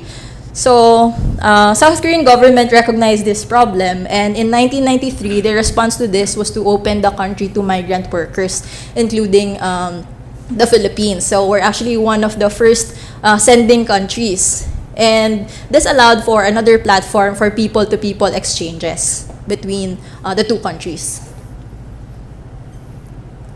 And of course, since they already opened the countries to migrant workers, they wanted a system that can regulate foreign recruitment. So the first system that they created is the industrial trainee system. So basically, it's a system wherein migrant workers would come to Korea as trainees working for SMEs in industries vital to the South Korean economy for only a period of 6 months to 3 years. So this was managed first by the Korean Federation of Small Business, and later on, a specific agency was created for this, called the Korean International Training Cooperation Corps. But as you would have guessed, labeling migrant workers as trainees allowed for spaces for discrepancies, although especially because the number of migrant workers increased because of the ITS. So it allowed room for discrepancies such as undocumented workers. So in response to this, the first action of the South Korean legislators is to sign into law the Act number 6967. In 2003, this was a law also referred to as an Act on Foreign Workers' Employment. And the cornerstone of this law is the establishment of the Employment Permit System, or the EPS. So this was managed by HRD Korea, Human Resources Development Service of Korea. As I mentioned, this was a response to prevent undocumented workers. And in 2004, the first country to sign a memorandum of understanding was actually the Philippines. So again, as I mentioned, the EPS was a response to the increasing number of undocumented workers. And with EPS kasi, country cannot send migrant workers to South Korea without an MOU.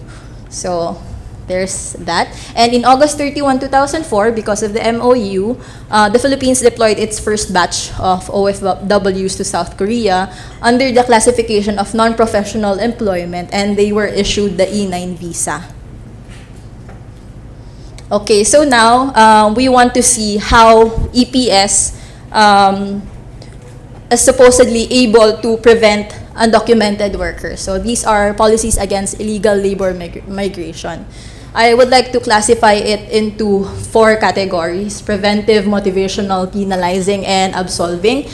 So the first one is preventive. So this is a requirement for sending countries, of course with the assistance of the South Korean government, to have programs that can inform EPS workers upon their before their entry to South Korea and upon their entry in South Korea about the comprehensive support and guidance that they will receive throughout the program. So one of the initiatives, one of the solutions that they can think of is to explain ng mabuti sa mga migrant workers what EPS really is, what will happen to them after they finish their program, and to make them feel that they are being supported, they are being guided.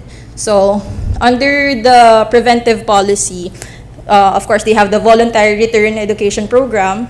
This is a series of seminars and consultations covering a wide range of topics, from post-return settlement, avenues for future employment opportunities, and even guidance on potential entrepreneurial ventures. The next one is motivational policy. So under the motivational policy, they have the return support program. It's a safety net for returning workers. It consists of insurances. First one is the return cost insurance. So this is a type of insurance that that's being kumbaga parang from their monthly or annual wages, this is being deducted from their wages, and then this amount of money being handled by a specific agency, this will be used to buy airplane tickets so they can secure, so they don't have any reason to not be able to return. And they also have the departure guarantee insurance, which is an incentive for them to return. And then, of course, there are also job fairs and networking gatherings. The third type of policy, we have the penalizing. So, in 2013, there was this policy wherein the amount of, kung gaano karami yung undocumented workers from descending country, ganun din ililimit yung number of migrant workers that the South Korean government will get from them. Okay, and in late 2019, they set a deadline wherein undocumented workers can return to the country, and if they were not able to do so, they will have to pay penalty fees, which amount to from 42,000 pesos to 846,000. And aside from that, they will also be banned from re-entry for 6 months to 1 year. And if they're not able to pay the penalty fees, it can result to permanent ban. And the last policy is absolving. So, as I mentioned earlier, they set a deadline wherein undocumented, the TNTs can return home, and they'll be exempted from paying penalty fees, and they will be issued certificate of voluntary departure, allowing them to take the EPS topic. The EPS topic is the Korean language proficiency test, which they will have to take before they can be eligible to work in South Korea as an E9 worker, EPS worker. And from the Philippines, of course, there are also efforts. We have the Migrant Workers and Overseas Filipinos Act of 1995, which is a general, more of like a general law wherein our government is being reminded that they are still responsible for OFWs abroad, regardless if they are legal or TNTs. And of course, we also have the Philippine Overseas Labor Office in Korea, which is separate. It's connected, but it's still a separate agency from the Philippine Embassy in Seoul. They advocate. They serve as intermediaries, advocating for the rights of OFWs. Before we so as we delve more deeper into this issue, we'll have to ask what are TNTs and how does its existence become a problem. So it actually creates problems for both parties, South Korea and the Philippines. For South Korea, it can be a threat of an informal economy and increased crime. So what do I mean? I don't mean that TNTs are innately bad. It's just that they are undocumented and they can be exploited and used for informal businesses. And the next is loss of potential tax revenues because they're not regulated. Of course, most of them do not pay taxes. And then the third one is animosity between migrant workers and native workers. So since they are not being regulated, hindi sila mabibilang. So the government cannot gauge if they already have enough migrant workers, because if there's too much migrant workers, it can create job losses for native workers. And on the side of the Philippines, it's more on the welfare of TNTs themselves. So para sa kapakanan din nila yun. Of course, they can be subject to exploitation, unsafe environments, lower wages, little job security. Second is these TNTs have limited access to social services because they fear repatriation. Third is the additional obstacles from crackdown programs, because some crackdown programs actually result to less favorable results. Okay. But just to brush on the factors on why TNT still exists despite the policies, it's because of the temptation of having freedom to switch employers versus the requirement for employer consent. So it's a gap in the implementation of EBS. So kapag undocumented worker ka kasi, of course you have the freedom to switch employers. But if you're legally employed under the EPS, you will have to undergo a tedious process. Then, the next one is strict visa policies. With EPS kasi, after 4 years and 10 months, you will have to go back to the Philippines and then go through another tedious process. And other factors, aside from policy loopholes, of course, if we want to get to the bottom of the problem, we have to combat the demand for undocumented labor. May TNTs because may employers na nag-hire ng TNTs. Next is the lack of support for OFWs reintegration. According to experts, it's the weakness of programs for OFWs, reintegration programs. And we also discovered that there's the factor of public attitude in South Korea. South Korea remains to be a homogeneous country. They're not very embracing towards migrant workers, which result in policymakers lacking the motivation and political will to create changes. And so my recommendations is to shift the accountability to employers, because most of the programs are geared towards the TNTs or the workers, so we have to shift accountability to employers as well. And I don't mean that they have to impose harsher penalties on the employers, but more on the government, especially the South Korean government, should invest in funding SMEs. So sila na magbigay ng grants for housing, food, and basic needs of migrant workers. Sorry, time's up, pero bilisin ko na lang po. We also have to improve integration efforts, resolve underlying labor issues. My conclusion is that the issue of TNTs in South Korea is a complex and evolving problem that requires a multidimensional approach. It involves not only policy changes, but we also have to look into societal attitudes and economic strategies. And my call to action is for all the stakeholders to work together to achieve the possible. It's hard, but it's possible. For the Philippine government to invest in other avenues that could generate economic revenue. We recognize the contributions of OFWs to our economy, but it's about time that we diversify our economy as well. Although I understand that this is also a long process, not an easy one. And for the South Korean government to reciprocate the invaluable contributions of temporary migrant workers, so more support programs for them, and for the readers and my audience to become more involved, to increase public support so that politicians would be motivated as well. So thank you. Yun lang po. Thank you so much, Ms. Alzaga. So we're now opening the floor for questions. So I think we have Sir Laranjo, then Sir Concepcion, and then I just have a question. I know it's not really part of your research because you're just analyzing the policies, but have you interviewed like TNT or mga network sa Korea before? Yes po, actually may na-meet na po ako na TNTs na umuwi through the amnesty programs. So during my time po sa EPS Center. Kasi some of the policies are kasi parang, for example, the EPS duration is 4 years and 9 months or 10 months. Hindi siya mabot ng 5 years kasi pwede na silang maging resident doon sa Korea.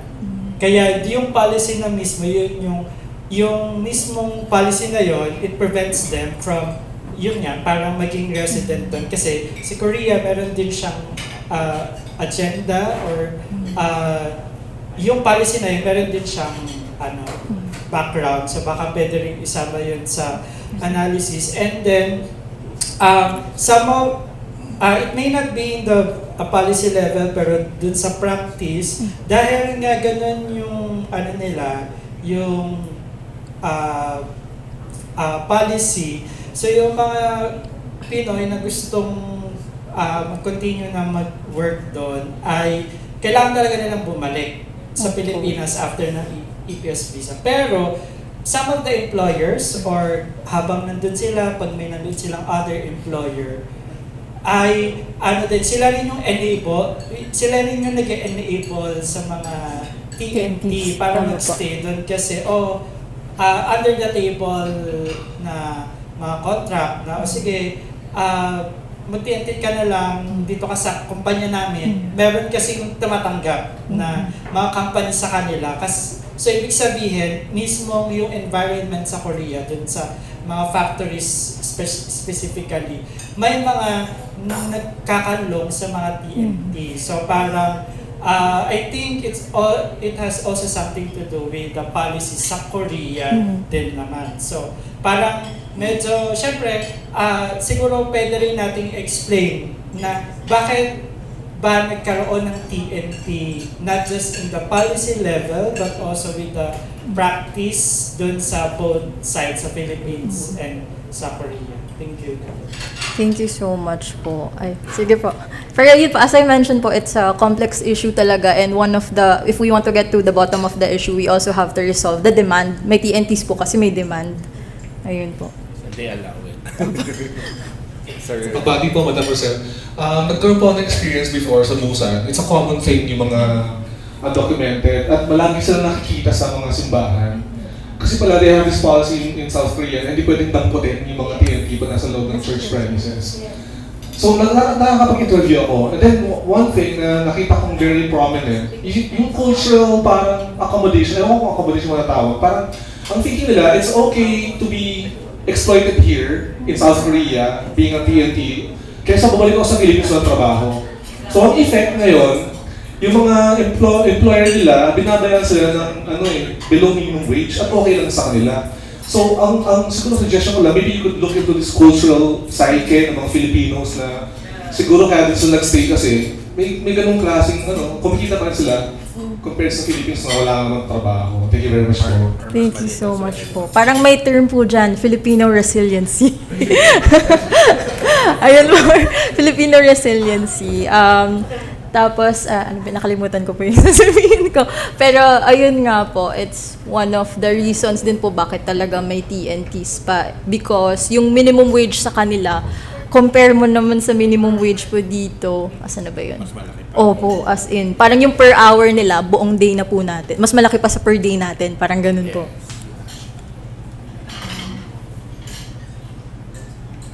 Ay, andyan ba yan? Ay, wala siya. Ayan po pala. Ayun po, parang 573 pesos per day sa Philippines yung national minimum wage. Sa kanila, kikitain nila yun in 1 hour. 1 hour and a half, parang ganun. Actually. I'm also curious if you are familiar with seasonal worker employment in Korea.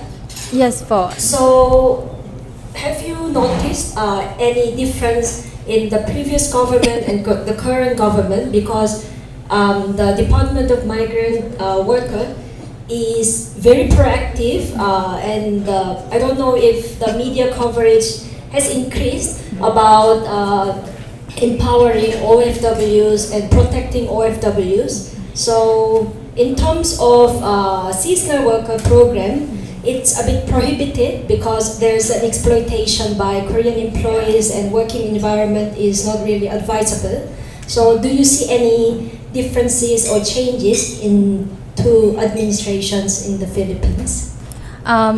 To be very honest po, I haven't followed the issue that much after I left EPS. But during my time at EPS, it was the transition period from a lot of agencies caring for our OFWs into just one agency.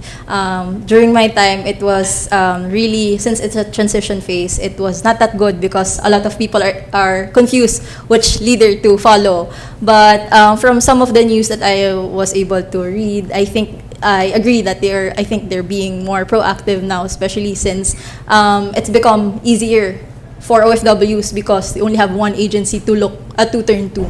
Yun lang po.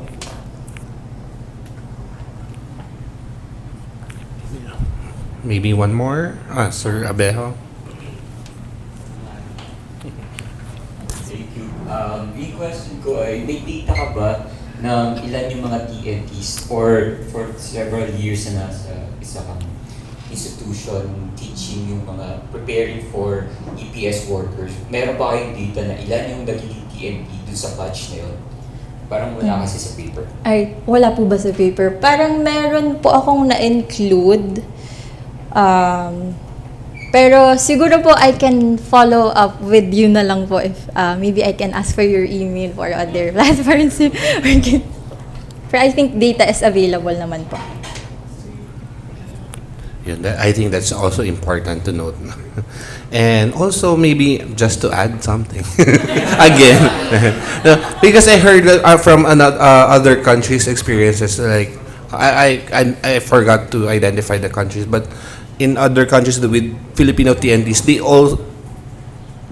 they assist the Filipinos there because they identify the countries as lacking manpower as well. So instead of immediately deporting the Filipino migrant workers there that are already finished their contract, instead of deporting them, they assist them in securing renewal of visa, working visa. So maybe we can also look into it as well for Korea's experience, but for the short-term visa holders, maybe because they have the policy of like for the residency they're avoiding the 5-year residency. So I think maybe you could also include that one. Thank you so much, Miss Roselle. And for our next presentation, we have Korean migration and Hallyu and the emergence of Korean celebrities in the Philippine entertainment industry. And let's all welcome Miss Rose Carmelle Lacuata from De La Salle University, Manila. She's also a graduate of UP Department of History and Asian Center. Yes. And Chulalongkorn University. Yes po, hobby ko po talaga mag-aral. Sorry. Hi, good afternoon po. Annyeonghaseyo. This is a product of my thesis for the Korean Studies program in Chulalongkorn University. So basically, in-explore ko lang, originally I wanted to create like a timeline of Hallyu in the Philippines because there are a lot of research about Hallyu, but as a student trained in history, I find it na walang malinaw na timeline. So, but my advisor didn't like the idea. So, anyway, so I tried to put the migration angle. So, much of what I'll be discussing actually has already been discussed earlier, especially Korean migration, the introduction about relationship of Korea and the Philippines. But the main aim of this study is to explore the migration of Koreans in the Philippines and how the presence of Korean celebrities in the Philippines aid in the further spread of Korean culture and Hallyu in the country. So we already know about the long diplomatic history between South Korea and the Philippines. So ilang beses na siya nabanggit kanina. So this year will be, we're commemorating 75 years of diplomatic relations. And aside from that, the Philippines is also one of the countries visited by South Koreans for various purposes, like education, employment, and tourism. And this trend in the migration of, or like the visit or the reasons why South Koreans go to the Philippines have actually changed over time. But as of 2021, this is what I got from the website. I believe it's not updated, but according to the website, there are around 33,000 Koreans living in the Philippines. It was not specified on what kind of, like as students, workers, or how long they've been living in the Philippines. But in 2019, I believe this is like a record number. A number of Korean visitors in the Philippines. So almost 2 million Korean visitors went to the Philippines. And this was a big deal because by 2023, December 2023, according to the latest data from the Department of Tourism, it was 1.3 million. So, like the post-COVID period, medyo malaki yung difference, but at the same time, it's still in the millions. So that's a lot of Korean tourists. And according to a study by UPKRC in 2018, South Koreans overtook the Americans, who used to be like the number one, the top country where tourists come from. So starting 2006, more and more Koreans visit the Philippines. So yeah, 2012, it breached the 1 million mark. So historically, I mentioned this earlier, South Koreans go to the Philippines for various purposes. So in the 60s, 70s, 80s, they come to the Philippines either for business. Like some of them, they would bring, it's related to the economic boom also in Korea. So we mentioned earlier about cheap labor.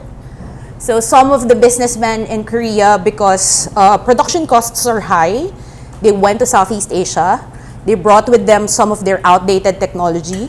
The Philippines is one of the countries where they went. And so they established businesses. And also, there were also missionaries. Yeah, so this was part of the study of Professor Abejo. So in as early as the 1970s, there were missionaries who started conducting missions in the Philippines. So even until now, I believe there are still a lot of missionaries and religious workers, or religious groups, not workers, in the Philippines. So that was way before Hallyu. But another wave of migration came in the 2000s, and this time it's because of English education. To be honest, I became familiar with Koreans because I used to teach English to Koreans during this time. This was because of one, proximity, because the Philippines was very close to Korea. I noticed before that they send students to the Philippines, usually summer or winter break. Winter is like the best time because when they feel like it's too cold in Korea, they would go to the Philippines. There was a time that there were a lot of academies in the Philippines. Even in other parts of the Philippines, not only in Manila, other parts of Luzon, even in Visayas. So that's why there are a lot of Koreans in Cebu, in Iloilo, in some other parts. And it's because the Philippines is known in Asia as an English-speaking country. And for families, Korean families, or we can say middle class, sometimes they send their children to the Philippines because, well, it's cheaper than sending them to Australia or the US. Or in some cases, they send them to the Philippines first to give them like a introduction to English before they move on to Australia and other US, other Canada, other English-speaking, native English-speaking countries. And around that time, while Koreans, nabanggit na rin to kanina, yung tatlong dramas, around that time also, so K-dramas were shown on TV. I think it's also important to know that to mention that this is free TV, so more access, especially in the Philippines. So that's Jewel in the Palace, Dejangum, Winter Sonata, and yes, Autumn in My Heart. That's the title in the Philippines. So nabanggit na rin itong kanina about how Filipinos were consumers of Mexican telenovelas, and then Taiwanese and then suddenly, not suddenly, gradually, we moved on to Korean dramas. So, yan yung, I noticed also, kasi nga, it was also mentioned in a lot of research before that this is not only in the Philippines, because these are also the dramas that became popular in other parts of Southeast Asia as well. And also in Japan. So we talked about that earlier. And then, while more and more Korean dramas were being shown in the Philippines, we also started to become more familiar with pop music, Korean pop music or K-pop. And I remember this clearly in 2009 that these are among the songs that were played on radio. So Nobody and Sorry Sorry. And I think this was also very, actually ito kasi talaga yung topic ko. Si Sandara Park talaga siya. So I think this is also very important because in 2009, Sandara Park, our honorary Filipina, debuted as a member of the girl group 21. And we know Sandara Park. So, along with the popularity of dramas, music, brands, cosmetic brands, skincare brands also started coming in. There was a time when, like for example, you remember Mix? They play music videos, and then young people would copy the fashion. There was a time na uso yung eyeliner, even for men, kasi nga they saw it from the music videos. And then from dramas, of course, probably ang pinakamadali nating makikita ay yung popularity ng Korean food. These are dramas, well, that's weightlifting fairy Kimokju. Medyo bago na yan, pero I mean the food and the other products. So from music, drama, it transcended to other products like food, snacks, and even alcohol, soju. So we became more familiar. And saan tayo nakakakuha ng access to these kinds of products? Sa mga Korean groceries and restaurants that usually, in the past, catered only to the Korean migrants in the Philippines. Because the tendency, usually, may mga communities, di ba, na maraming Koreans. Then doon ka makakakita ng mga Korean groceries and Korean restaurants. And ang paniniwala natin, syempre, dahil kumakain yung mga Koreans doon, it's authentic. It's authentic. So if you're a fan of Korean dramas, K-pop, you'll go there to have a more holistic experience. Diba? Kaya even if it's more expensive, the ice cream, the noodles, I mean, we're familiar with a lot of instant noodles.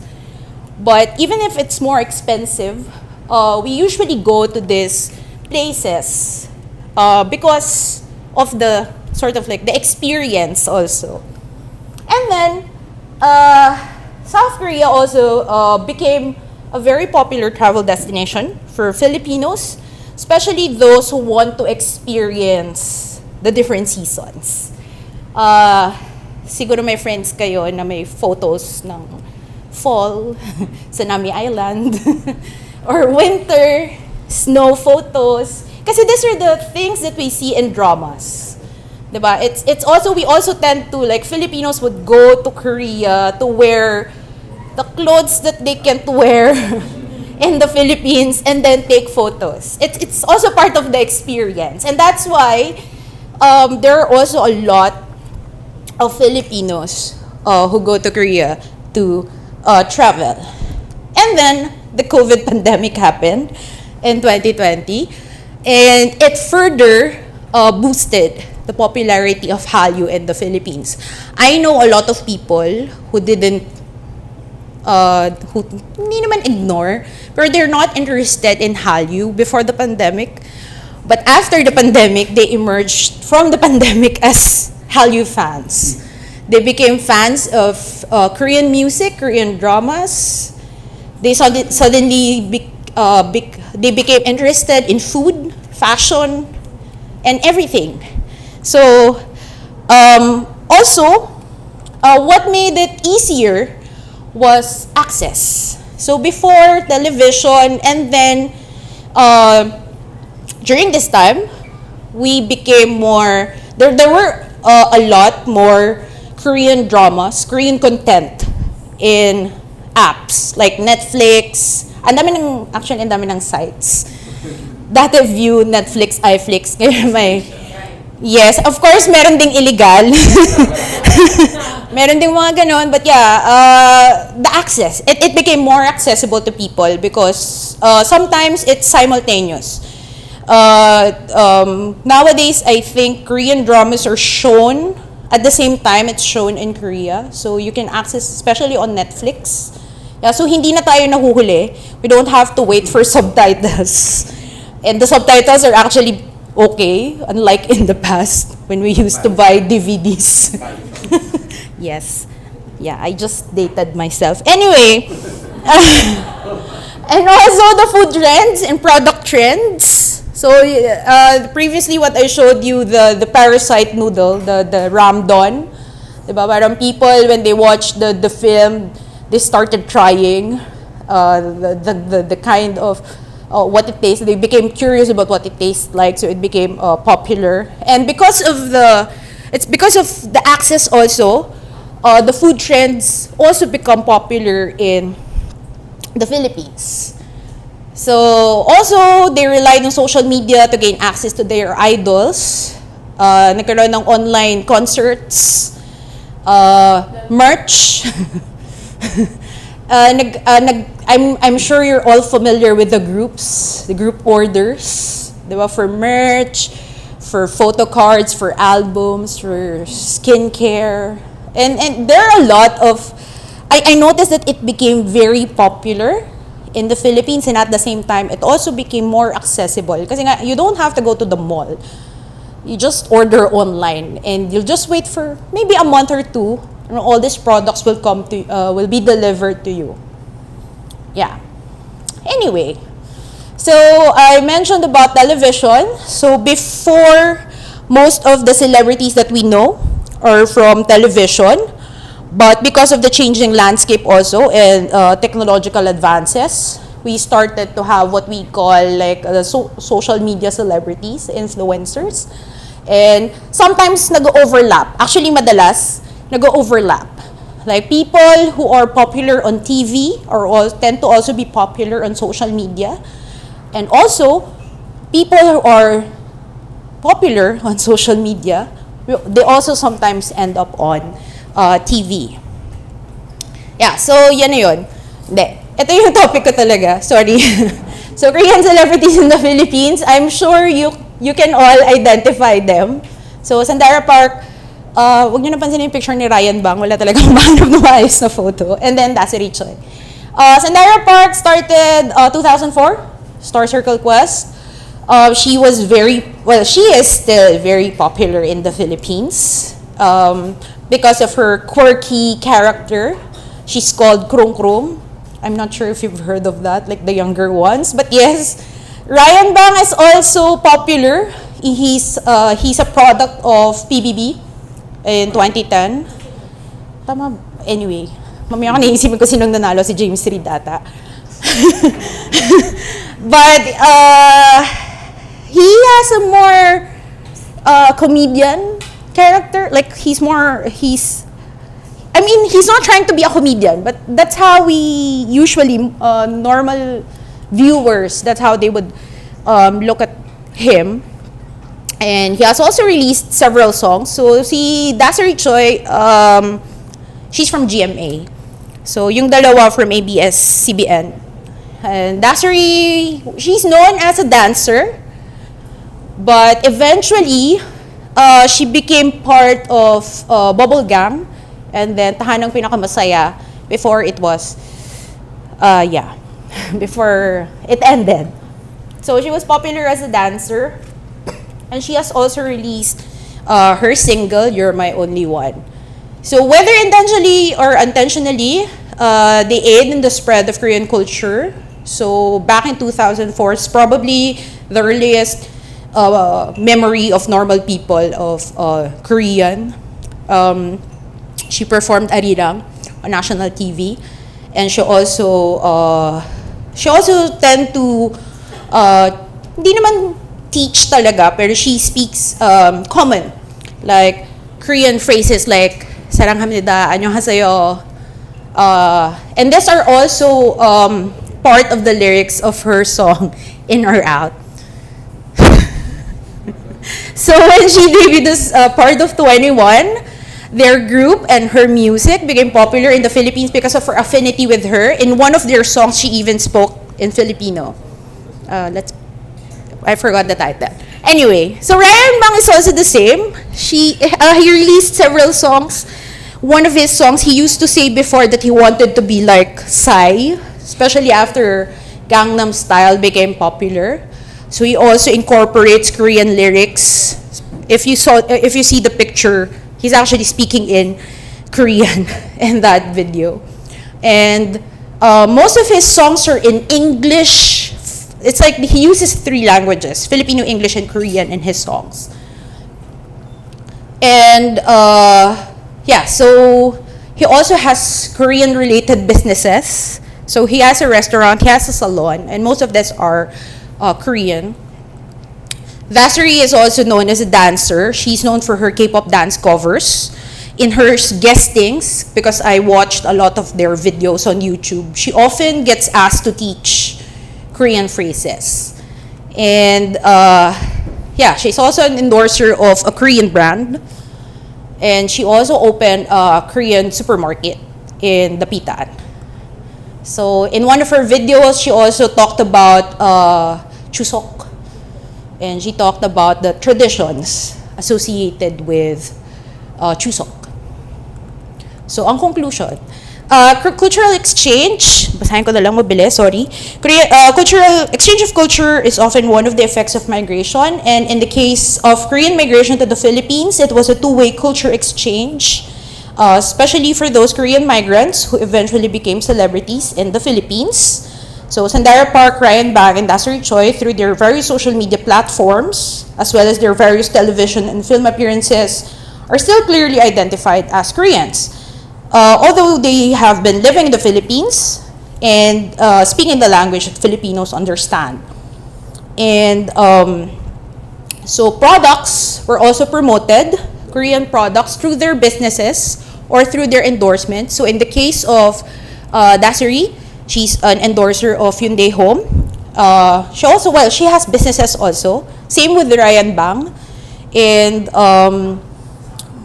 the businesses they own make Korean products and services more accessible to Filipinos while also promoting the quality of these products and services. And although it might not be intentional, Bang and Choi speak in their videos. They usually use Filipino language to communicate more to their Filipino following. And it can be seen as, they're functioning as ambassadors of Korean culture, especially with their endorsements and business ventures. And although they consider themselves as having Filipino heart, they still represent Korea and Korean culture in the Philippines. And it can be seen as an exchange of culture between Koreans and the Filipinos, with the Korean celebrities learning more about the Philippines while living in the country, and at the same time, Filipinos learning more about Korean culture and Hallyu through them. So, thank you. Maraming salamat, Kamsahamnida. Thank you so much, Ms. Lacuata. And we're now opening the floor for questions. Yes, Ma'am Mia, and then Ma'am Tina Gallego.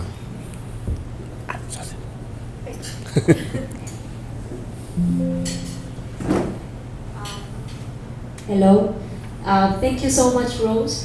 I think just to share sentiment, I think this study can develop very much, and it's quite interesting if you minimize the first part, because the information you shared is quite vast, right, about Hallyu in the Philippines. But what I found, this can be really distinctive Hallyu study from the Philippines is Korean celebrities. Like, these are somehow pseudo-celebrities, right? They're not really celebrities, but they became celebrities. But I think it will be also interesting if you see the timelines. For instance, Sandara Park was the ordinary Korean immigrant, and then she joined this talent show, right? And then she became famous in Korea because one documentary TV segment. So that was the time, like, which Koreans would be living in the Philippines? Why in that country? And then people became interested, and she's very pretty, and then she was singing and dancing. So she became equally became famous in both countries. But I think when Sandara became famous, it was quite different when Tasuri Choi and then Ryan Bang appeared, right? But I think what's common among three is they were on free TV. But right now, if you see those real social media celebrities or influencers, they really became through the media platform, like YouTube channel or TikTok. So I think if you can distinguish, what do you mean Korean celebrities? Because some would argue that Korean celebrities post-pandemic or during pandemic or since 2020, right? Because they really have different means of debut. And then if you even include like Sandra or Grace Lee, those who are in the media industry, right? So I think that part, if you really look into in depth, I think this can be very interesting study. Thank you. And Sam O. Yes. I actually mentioned po some of the other celebrities in my the paper, but yeah. Thank you for that suggestion. Yes. It would also be good. I really enjoyed the presentation, but as a suggestion, it would also be good or give more substance to the study if you also try not to be too selective with their advertisements. For example, like see how much they're endorsing local products versus Korean products, because recently Sandara became an endorser of a beer. Yes. And then we can also juxtapose the 3 case studies with examples of local brands getting Korean idols, the big Korean celebrities to endorse local products like SMDC. What's his name? Lee Min Ho. And Bench and things like that. So how would these cases differ from each other? Yes po. Thank you po. Actually, feeling ko po talaga limited din to because I wrote this in 2021-2022. And with the thing with the entertainment industry and also with endorsements and social media, everything is happening so fast. Like, yun nga yung kay Sandara Park, the beer commercial, it's very recent. So I think, yes, maybe, yes, I'll add that to improve the paper. Thank you po. Yes, and we can see actually Park Seo-joon's face everywhere. Along EDSA. And Miss Rombawa.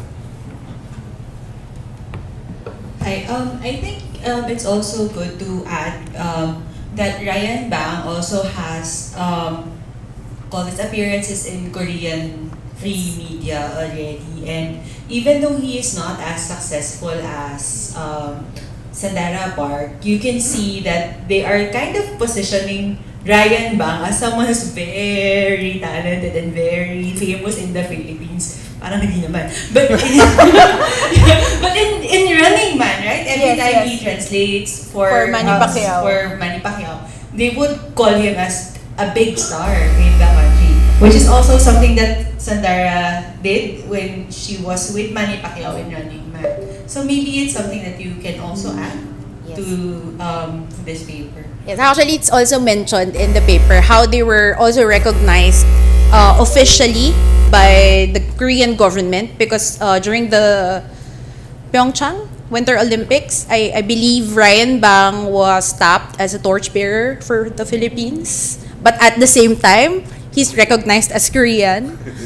Yeah, and Sandara was also like a cultural ambassador, tourism ambassador in 2017. I forgot the actual term. So, and also, well, Dasari is connected to the KCC. So, may linkage naman with the government. So, yun, nasa paper naman po yun. Pero yes, thank you. Yeah, I'll add that. Okay. Maybe one last question. Parang yung last nagtatanong, yun yung susunod na speaker. may pattern. So I have a comment, a feedback, and a question. So my comment is, Sandara Park actually taught me my first Korean word, which was saranghae, which I learned in the 2004 movie Because of You, the one with the love bug, where she was the hero Angeles. And then the suggestion would be, I think it would be cool to also look at celebrities who don't appear on TV but have a good following online, like influencers. I like Jessica Lee has 1 million subscribers on YouTube, and she's not on mainstream TV. She's not on free television, so something that would probably be worthwhile to look at. My question is, as Koreans in the Philippines who represent Korea, do Koreans in the Philippines watch these people? And or is their primary audience like Filipinos? And the second is, which is perhaps not related to your study, but maybe tangentially related, is there a Philippine equivalent, like a Filipino in Korea representing the Philippines, but recognized as both like Korean and Filipino? Is that something that exists? Jasmine Lee. Jasmine. Yeah, so Jasmine Lee. I feel like for the next the question about Filipino celebrities, hindi ko alam if they're, yun nga, tama si Professor Bay, the who's a celebrity. It's something that needs to be further defined. But I believe there are like some Filipino bit actors in some of the dramas. And they usually play Filipino characters, but I don't know how popular they are in Korea. And also your question about, do Koreans know these Koreans? I think so. I think they are familiar naman, especially those on TV. And also depending on whether they watch like YouTube, I believe they're also familiar with some of the big content creators on YouTube. Yes. And hopefully, I can migrate to Korea and be the Ryan Bang of the Philippines in the future. That's your goal. Because I'm also a comedian. Okay, thank you so much, Ms. Lacuata. And for our last presentation this afternoon, entitled, Did It Pass the Vibe Check? Reviewing Super Junior and 17's Philippine Concerts, to be presented by Ms. Marijo Enriga. K-pop stands for Good Governance. And let's give him a round of applause. Hi everyone, good afternoon. I have the honor of being the last presenter for today, so I hope everyone is still alive, alert, awake, enthusiastic, hopefully because we just ate. So my name is Marijo Enriga. You can call me Majo. I'm here today to represent our organization. We're called K-pop Stands for Good Governance. Hold on, I don't know how to use this actually. Give me a moment. Okay, so a bit of a background about our organization. We actually started as a campaign organization in 2021. So we were called K-pop Stands for Lenny, or KS4L for short. And we identified ourselves as a super group of Filipino K-pop fans across all fandoms, united in campaigning for Leni Robredo to be the 17th president of the Philippines. And then the election happened, and she didn't win. So, of course, we have a different president. You know what happened. So, we figured, we've already established our networks, we've done the work. Maybe we should still keep going. So we rebranded into what we now as K-pop Stands for Good Governance, or KS4GG. Has anyone ever heard of us, both as KS4L, KS4DG? Yes, a lot of hands, yes. I feel relevant. Okay, so we're a volunteer organization dedicated to empowering Filipino K-pop fans to actively participate in initiatives that promote good governance. And that's what brings us in front of everyone here today. So, audience participation, show of hands, who here has ever gone to an event that was professionally organized? It can be a convention, it can be a concert, something that you paid for. And by the end of it, you went away thinking, this event was perfect, no notes, worth every single penny I spent. Somebody somebody gave someone a raise for how well they handled this event. Who has attended an event like that? Oh, someone did. Good for you. Congratulations. Okay. And then the other way around, who has attended an event like that and went away thinking, that was so bad. I will never do it again. Not in a million years. Somebody get fired. I will go full Karen today. Yes, I see your hand prominently shaking. Okay, I see my seatmate's hand. Okay. Yes, who knows? You might have what event? I'm kidding. Okay, so that's what brings us to today, because today we'll talk about concerts. For the K-pop community, concerts are the pinnacle of fan experience. It's sacred, it's holy ground, because it's a rare opportunity, of course, to witness your favorite acts and to share that in the company of people who share the same admiration. We recognize, however, that not all concerts, not all events even, are made equal. Some are good, some are bad, some can be improved. So we came up with a project called Vibe Check. Vibe Check is a project by our organization that gathers and delivers feedback to concert organizers. The idea is very simple. If organizers are aware of what they're doing great and what can be improved, then they can take concrete steps to curate better concert experiences. This is our way of promoting good governance, transparency, civic participation, and a culture of giving importance to speaking and being heard in our own community. Okay, next. So it's very simple. The process is just 4 steps. We've devised a survey that covers questions such as promotions, venue, and ticketing. Then that's disseminated. The concert goers answer the survey after they attend the concert. The survey results are reviewed and synthesized by third-party researchers, and the results are then shared with concert organizers and with the general public. Currently, there is a lack of mechanism for concert producers to gather feedback, and Vibe Check seeks to close that gap using a methodical approach that backs fan sentiment with collective data. It's sort of a chicken and egg situation wherein the promoters don't really have a platform where they gather feedback from fans, but from the end of fans, well, they don't really like to give feedback. They just like to rant on Twitter. But then maybe they don't have to rant on Twitter if there was a platform where they can channel their emotions. So it's sort of who does it, and we figured there should be a halfway point, and we figured Vibe Check perhaps could be that halfway point. So units of analysis, so we're going to talk about fans of Super Junior and Carrots, which are fans of 17. These are both K-pop groups. What we did, who attended the group's December 2022 concerts. The methodology, so the analysis and interpretation of the data was carried out by the UP Communication Research Society on behalf of us. So we commissioned them to interpret the data. In terms of data gathering procedures, we used convenient sampling. So the survey was designed by K-pop Stands for Good Governance. It was administered by a Google form distributed online through our social media channels. And before, when people answer the survey, of course, they're made aware that participation is voluntary, their data will be made private, and it was accessible from December 21 to December 31, 2022. Prior to conducting the formal data analysis, of course, CRS, Commersoc, had to clean up the data, and the way we did that was people had to submit a copy of their tickets. If you submitted a photo of you in a concert or a selfie, then you're not a valid response, right? So after the data was cleaned up, they carried out quantitative analysis using Google Sheets and JSP, and they also did thematic analysis for qualitative results. Scope and limitations. the researchers did not possess the means to verify if the respondents who responded are actually fans. It requires a level of honesty and disclosure on the part of those who participate in the survey.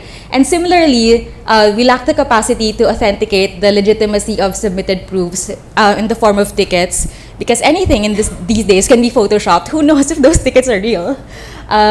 And Comresoc, the data analyst, relied solely on the data we provided. They weren't part of the pre-testing, so they weren't part of designing the survey. And the reason for that is because we didn't have money to do that. Okay. So a quick note on who Comresoc is. They're the official student academic organization of the Communication Research Department in the College of Mass Communication. Some 15 minutes away. If you haven't been, please go. It's my home college promotion. Okay. So this is the first one that we're looking at. 76 elves read Super Junior Super Show 9 Road in this December 17 to 18, 2022, MOA Arena, and here's what they think. So let's dissect this slide for a moment. So 76 elves, everlasting friends, that's the name of the fandom. Not a lot, but considerable, 76. Super Junior is a K-pop male group. They are veterans. They've been around since 2005, so almost 20 years. So in K-pop age, that's retiree age. They're geriatric in a sense. Super Show 9 is their concert. Super Junior has the honor of being the first K-pop concert in the Philippines ever. They came here in 2010 for Super Show 2, and now it's Super Show 9, and they're still here. So this concert was carried out by Pulp Live World, which is also the promoter for Super Show 2. So Super Show 2, 3, 4, 5, and all those other super shows that came to the Philippines were with Pulp. So in a sense, they're tied at the hip. It happened December 17 to 18. It's 2 days. Not because they're major superstars, but because they were supposed to come here earlier in the year, but someone had COVID and a family member died. So to make up for that, they made it 2 days. And it happened in Mall of Asia Arena. For those of you who haven't seen a concert in the Philippines, so Mall of Asia Arena is an indoor arena. When you think of concerts in the Philippines, there's only 2 main venues, Araneta Coliseum or Mall of Asia Arena. It's surrounded by malls, buildings, high-rises, condominiums, terminals. You get there by train, you get there by jeep, by bus. And the ticketing is SM tickets, which makes sense, SM tickets, SM Mall of Asia Arena, SM, they got it all for you. Okay, so here's what the survey yielded. So the key findings in terms of ticket section, we found that most respondents were VIPs. In terms of promotion and announcements, people were highly, they found the advertisements to be good. They found all the announcements to be clear, complete, and aesthetically pleasing. So there wasn't a need to have more follow-up questions. In terms of customer experience, they also were satisfied with the published materials, the queuing process, facilities for senior citizens and PWDs were very easy to spot. The venue was well designed, the stage, the screens. In terms of safety and security, they lauded the presence of security, emergency protocols. However, there were suggestions for stricter queuing systems and improved communication of safety protocols. It's a consistent theme throughout the paper where we found that people at times just felt that they were too compact in one space or they didn't have a lot of time to manage traffic. And then comments for the organizer, most of the respondents have previously attended a concert by Pulp, and they felt that their experiences are either all positive or has gotten better since their last experience. They also showed interest, saying that this same organizer should organize future concerts of the same group and other K-pop groups. They also like the MC. So if you want to read the full report, there's the QR code. We'll just show it later. Key recommendations. So one primary concern that fans is to address concerns regarding front row tickets and ensure transparency in seat allocations. Essentially, fans complained that the first row of concerts were usually given to promotional partners, to brands, influencers, and celebrities, and they end up either unoccupied because they're not real fans, quote unquote, or they're just not giving, you know. And when you're a fan, like you see the first row and they're not vibing, like, why are you here? So that was the comment that we gathered in the paper, right? But if you look at it from a business perspective, if you're a business and someone sponsors, of course you give them a premium. So these are people coming from two opposite ends of the spectrum. One demanding that these seats be given to them as real fans, and another who isn't exactly required to be disclosing this information. We also look at suggestions for implementing measures against scalping. Scalping is very common in events. It's not just for concerts, it also happens in sports, basketball, volleyball. Even UP Fair has scalpers, did you know? So your 300 today is 600 tomorrow in UP Fair. But so far, scalping is another battle altogether because it seems like it's an underground industry. And right now, the measure is just if you see one, you report one, or you don't buy from them. Which, it's like the world is burning and you should use a paper straw. So it's like prescribing individual action for something that's actually systematic. So that's how scalping is looking like right now. There's also recommendations for transportation and logistical concerns in terms of managing foot traffic and vehicle traffic. And the key thing that people complained about was unbecoming behavior of a light crew. Basically, there was a crew who was saying rude remarks about the group themselves performing and the fans. They didn't necessarily specify it, but from what we gather, it's something around gender. The G word, yes. God, just kidding.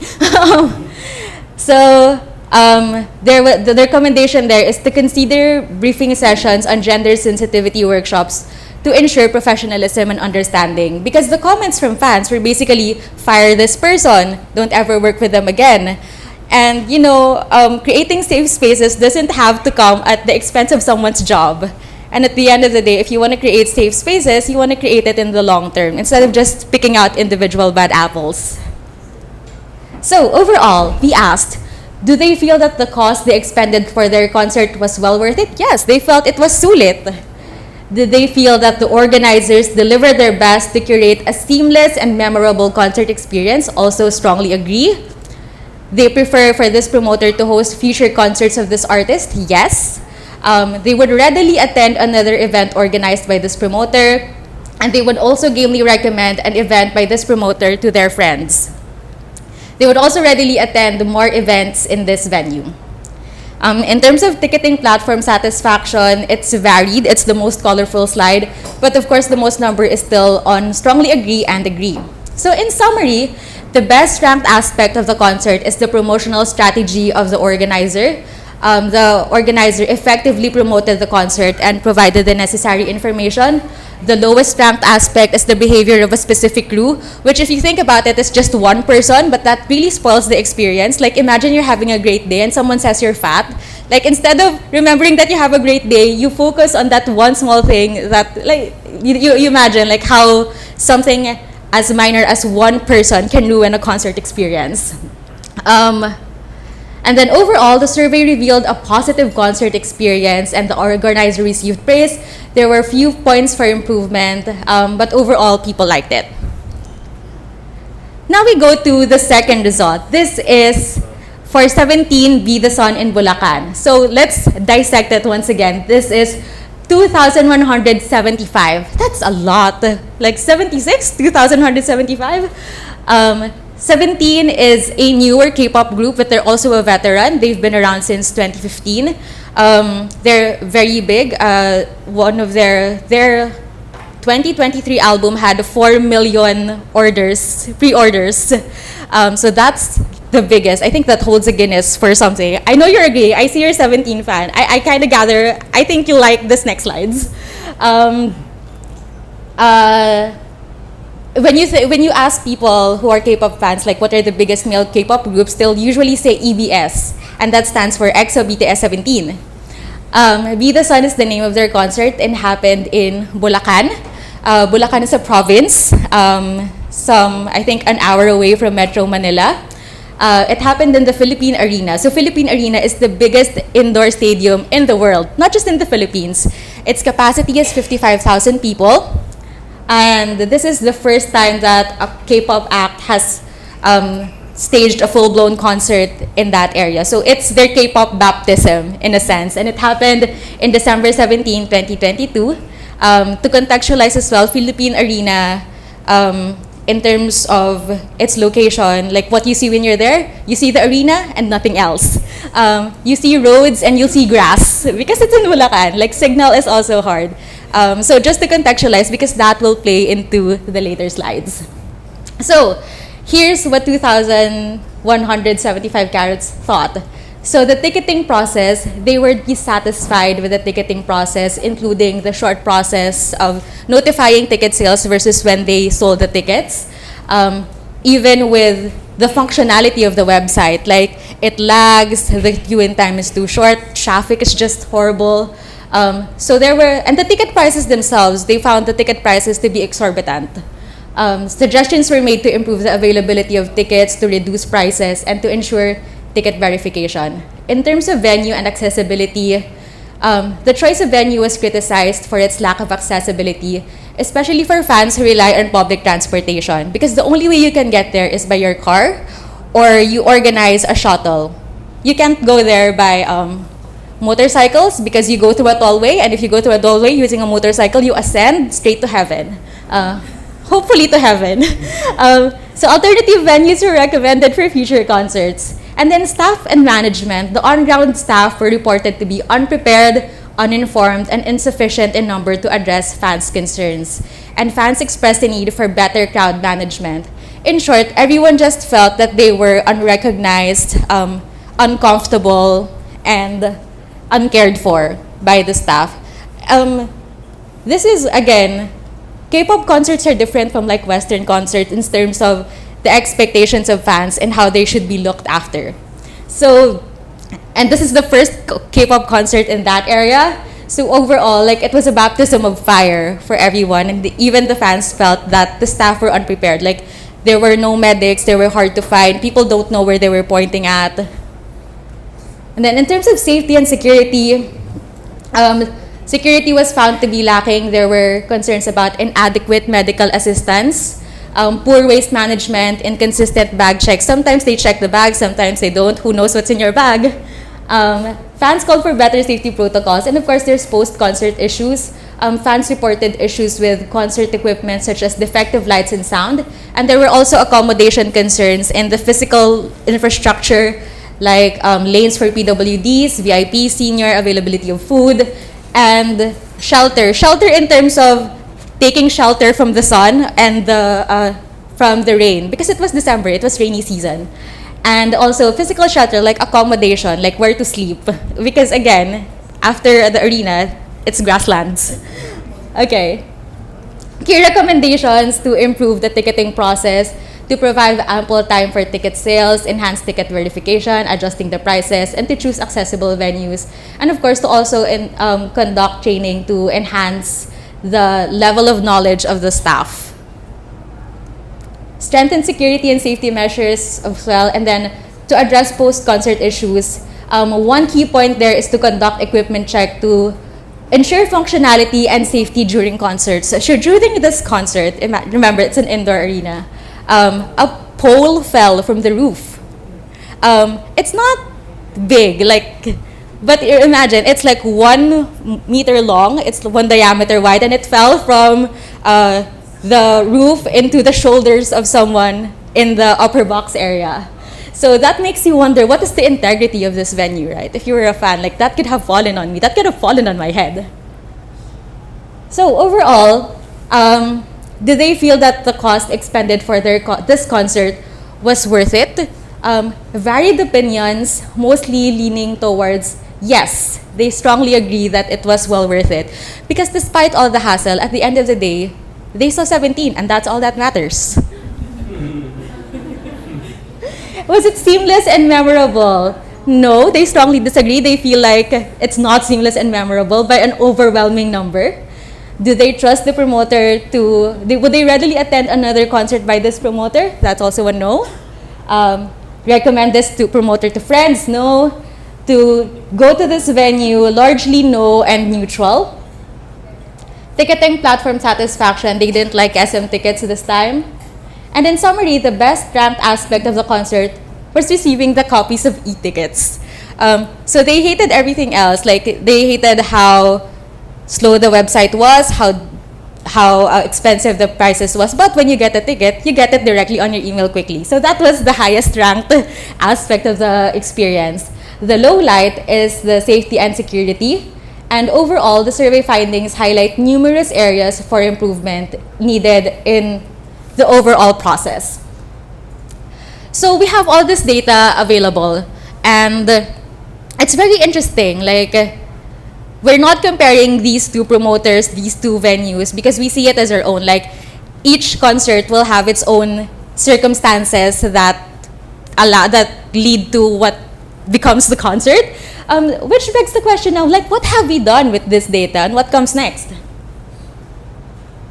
So all the parties involved in the study have been informed of the research findings. The results have been published on our social media. We've also reached out to media partners, and we've also emailed the promoters, the ticketing site, the venue, everyone that we can reach out to, that we have been reached out to. But the uptake has been low. Like, on our social media, like, the engagement has been low, which is understandable because, again, this is a new thing. Like, no one really does this. And when it comes to fan behavior, people are more ceremonial. Like, if the concert is done, then the work is done.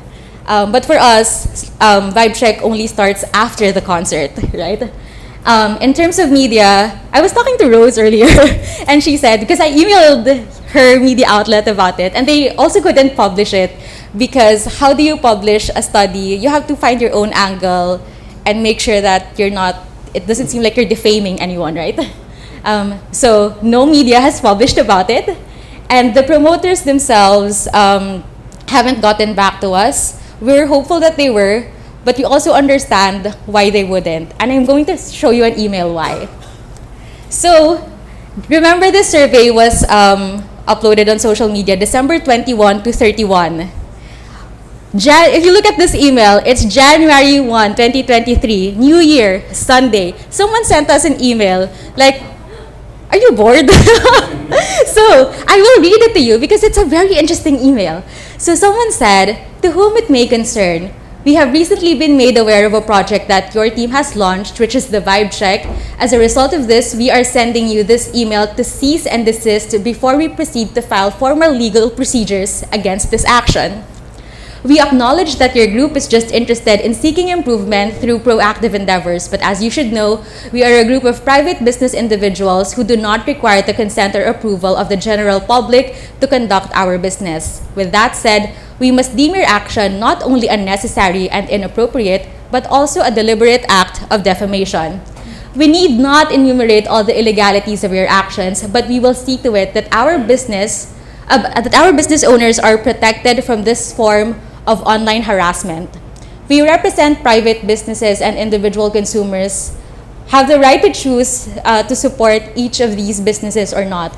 We request that all actions regarding this project of yours be deleted, discontinued, and removed from all social network sites. Your immediate attention regarding this matter is highly appreciated. A very loaded email. And so we replied to this email. Of course, we asked our lawyer friends. Now, we're too poor to be in jail. So we asked we asked our friends, like, is this legit? Is this valid? So they were like, at least reply.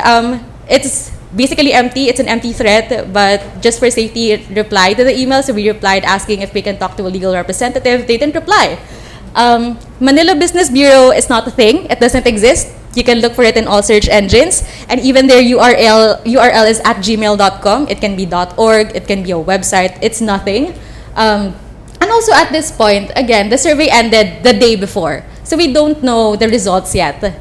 And yet they're declaring it as a form of online harassment and defamation. It's only defamation if it's not saying the truth, but it's a survey. Like, it's scientific data. Like, how can we get there? We're not trying to weaponize data. We don't even have the data yet. It's raw. So that's where we are right now. But at the very least, this has gotten us an interview with the Philippine Competition Commission. So the PCC right now is looking into anti-competitive practices in concert production, specifically in K-pop. And of course, there are points for improvement and ways in which the quality of data can yield even more meaningful insight for future research. This is the last slide, don't worry. Moving forward, we hope that we can refine the data in terms of so many different ways, like how we ask the data, how we ask the questions we ask, how we design the survey. We can look at gender, we can look at age, we can look at all these other factors. But we are hindered by two M's, manpower and money. Manpower, because we're a volunteer organization and we don't have a lot of time. We're, I think, like 25 to 31 in age. We're all workers. So it's not as if we have a dedicated manpower for this. And we also have limited expertise because none of us are in the communication research space. So that's why we also had to talk to Comresoc because this is within their field of expertise. And talking to Comresoc also allows us to make sure that the data is objective. So we commissioned them. And the reason why there's no more vibe check studies is because we don't have money anymore to pay to pay anyone to be doing this study, right? So yeah, right now it's at a standstill. We don't know what to do. We don't. If we have the resources, we will work on it. But right now we're very limited with manpower, which is fine. Like it can be a one-person team, but it's really the money side that is we're having difficulty with because we can't do it ourselves and make sure that we're also reliable. That also protects us from accusations of us like manipulating this data or weaponizing it to defame anyone. And so that is the end of the presentation and happy to answer any questions. Thank you so much, Ms. Enriga. And questions? Or comments? Yes, Ms. Rainey.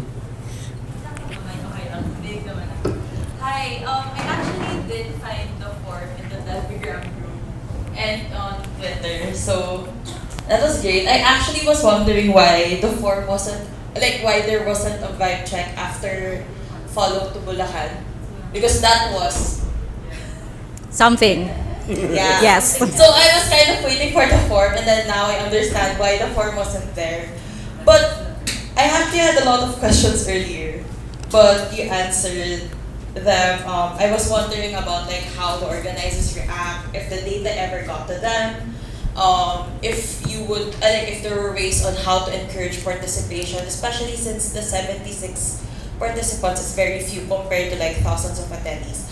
But since you got to cease and desist, din yung question ko. But I'm more curious, I guess, on would you consider at least like providing the organizers with this tool or like the form of questionnaire? Because that's also something I noticed because I've also attended events by Corpus.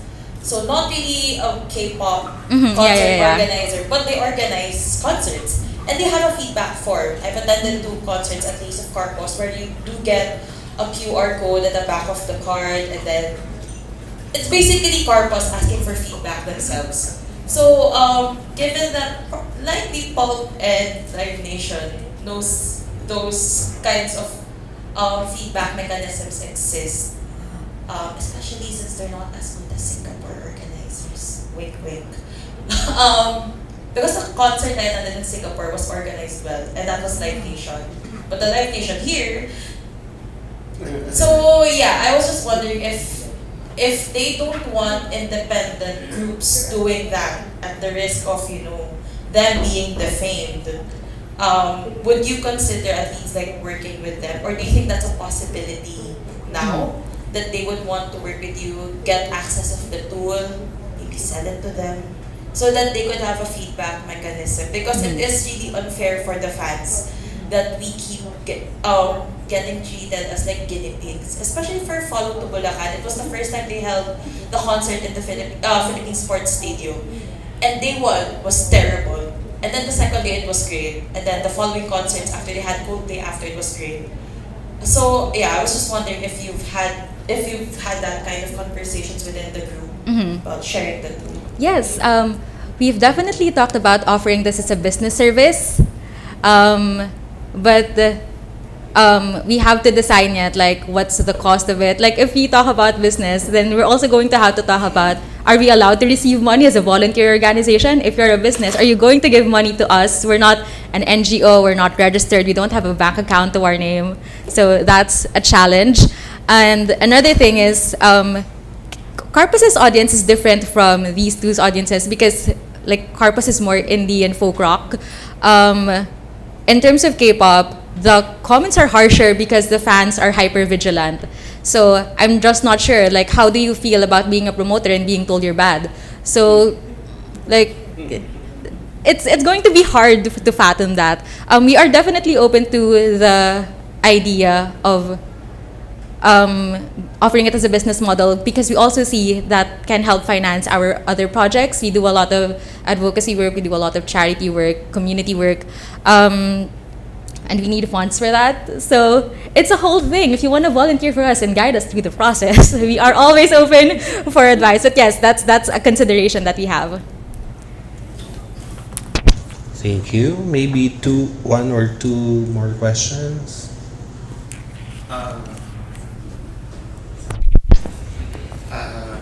Regarding as you have said earlier, that this is a feedback, and you have presented the data after the event, right? So there's what we call unsolicited advice, so that they may have taken these Yes. so negatively. So since there's still a business, maybe you can have a partnership even before the event. So before having the event itself, maybe the feedback system, you can have a talk with the organizers that you can provide valuable information for them for the research and development of their activities. Yes, thank you so much for the suggestion. We will look into it. There's a lot of plans. It's just, again, we're limited by manpower, like who is going to be talking to these people, how much time will this require. So it's also difficult because of the very nature of our existence as a non-full-time. And it sometimes feels like, honestly, a 2 to 3 person team instead of a whole team. We struggle with another thing, which is morale, which is very difficult to find in these circumstances because if you look at our history during the elections, we were aware of we were focused on one thing, and that was to get someone elected. Now we're back in ordinary times. So how do we make ourselves relevant in ordinary times? And how do we balance that with our lives as well? Like, the inflation is at 7%. How do we make sense of our lives and also do these things as well? There's definitely a lot of hopes, and we need to turn those hopes into action points, and that includes talking to the promoters. Okay, so I think there's no more question. So I have to. Now you're getting afraid of me. Okay, so, but honestly, I have. No, I just have a suggestion about the scalping thing. What they did here in the UP Fair for this year to lessen at least the scalping problems. They used the QR codes and a control number. So whenever they registered who purchased the tickets, so when they found or somebody reported that these people are overselling or like scalping the tickets or selling it to like double the price or triple, they were able to catch who bought the ticket and why they're selling it to another price. So there's a policing mechanism that they've used. I think it's quite effective. So I've never received any complaints about scalping during the UP Fair recently. So maybe some other organizers around that can adopt that mechanism. Okay, and what else? I forgot the other one. Anyway, so This was really a very fruitful day for everyone. Thank you so much for our beloved speakers for this afternoon. And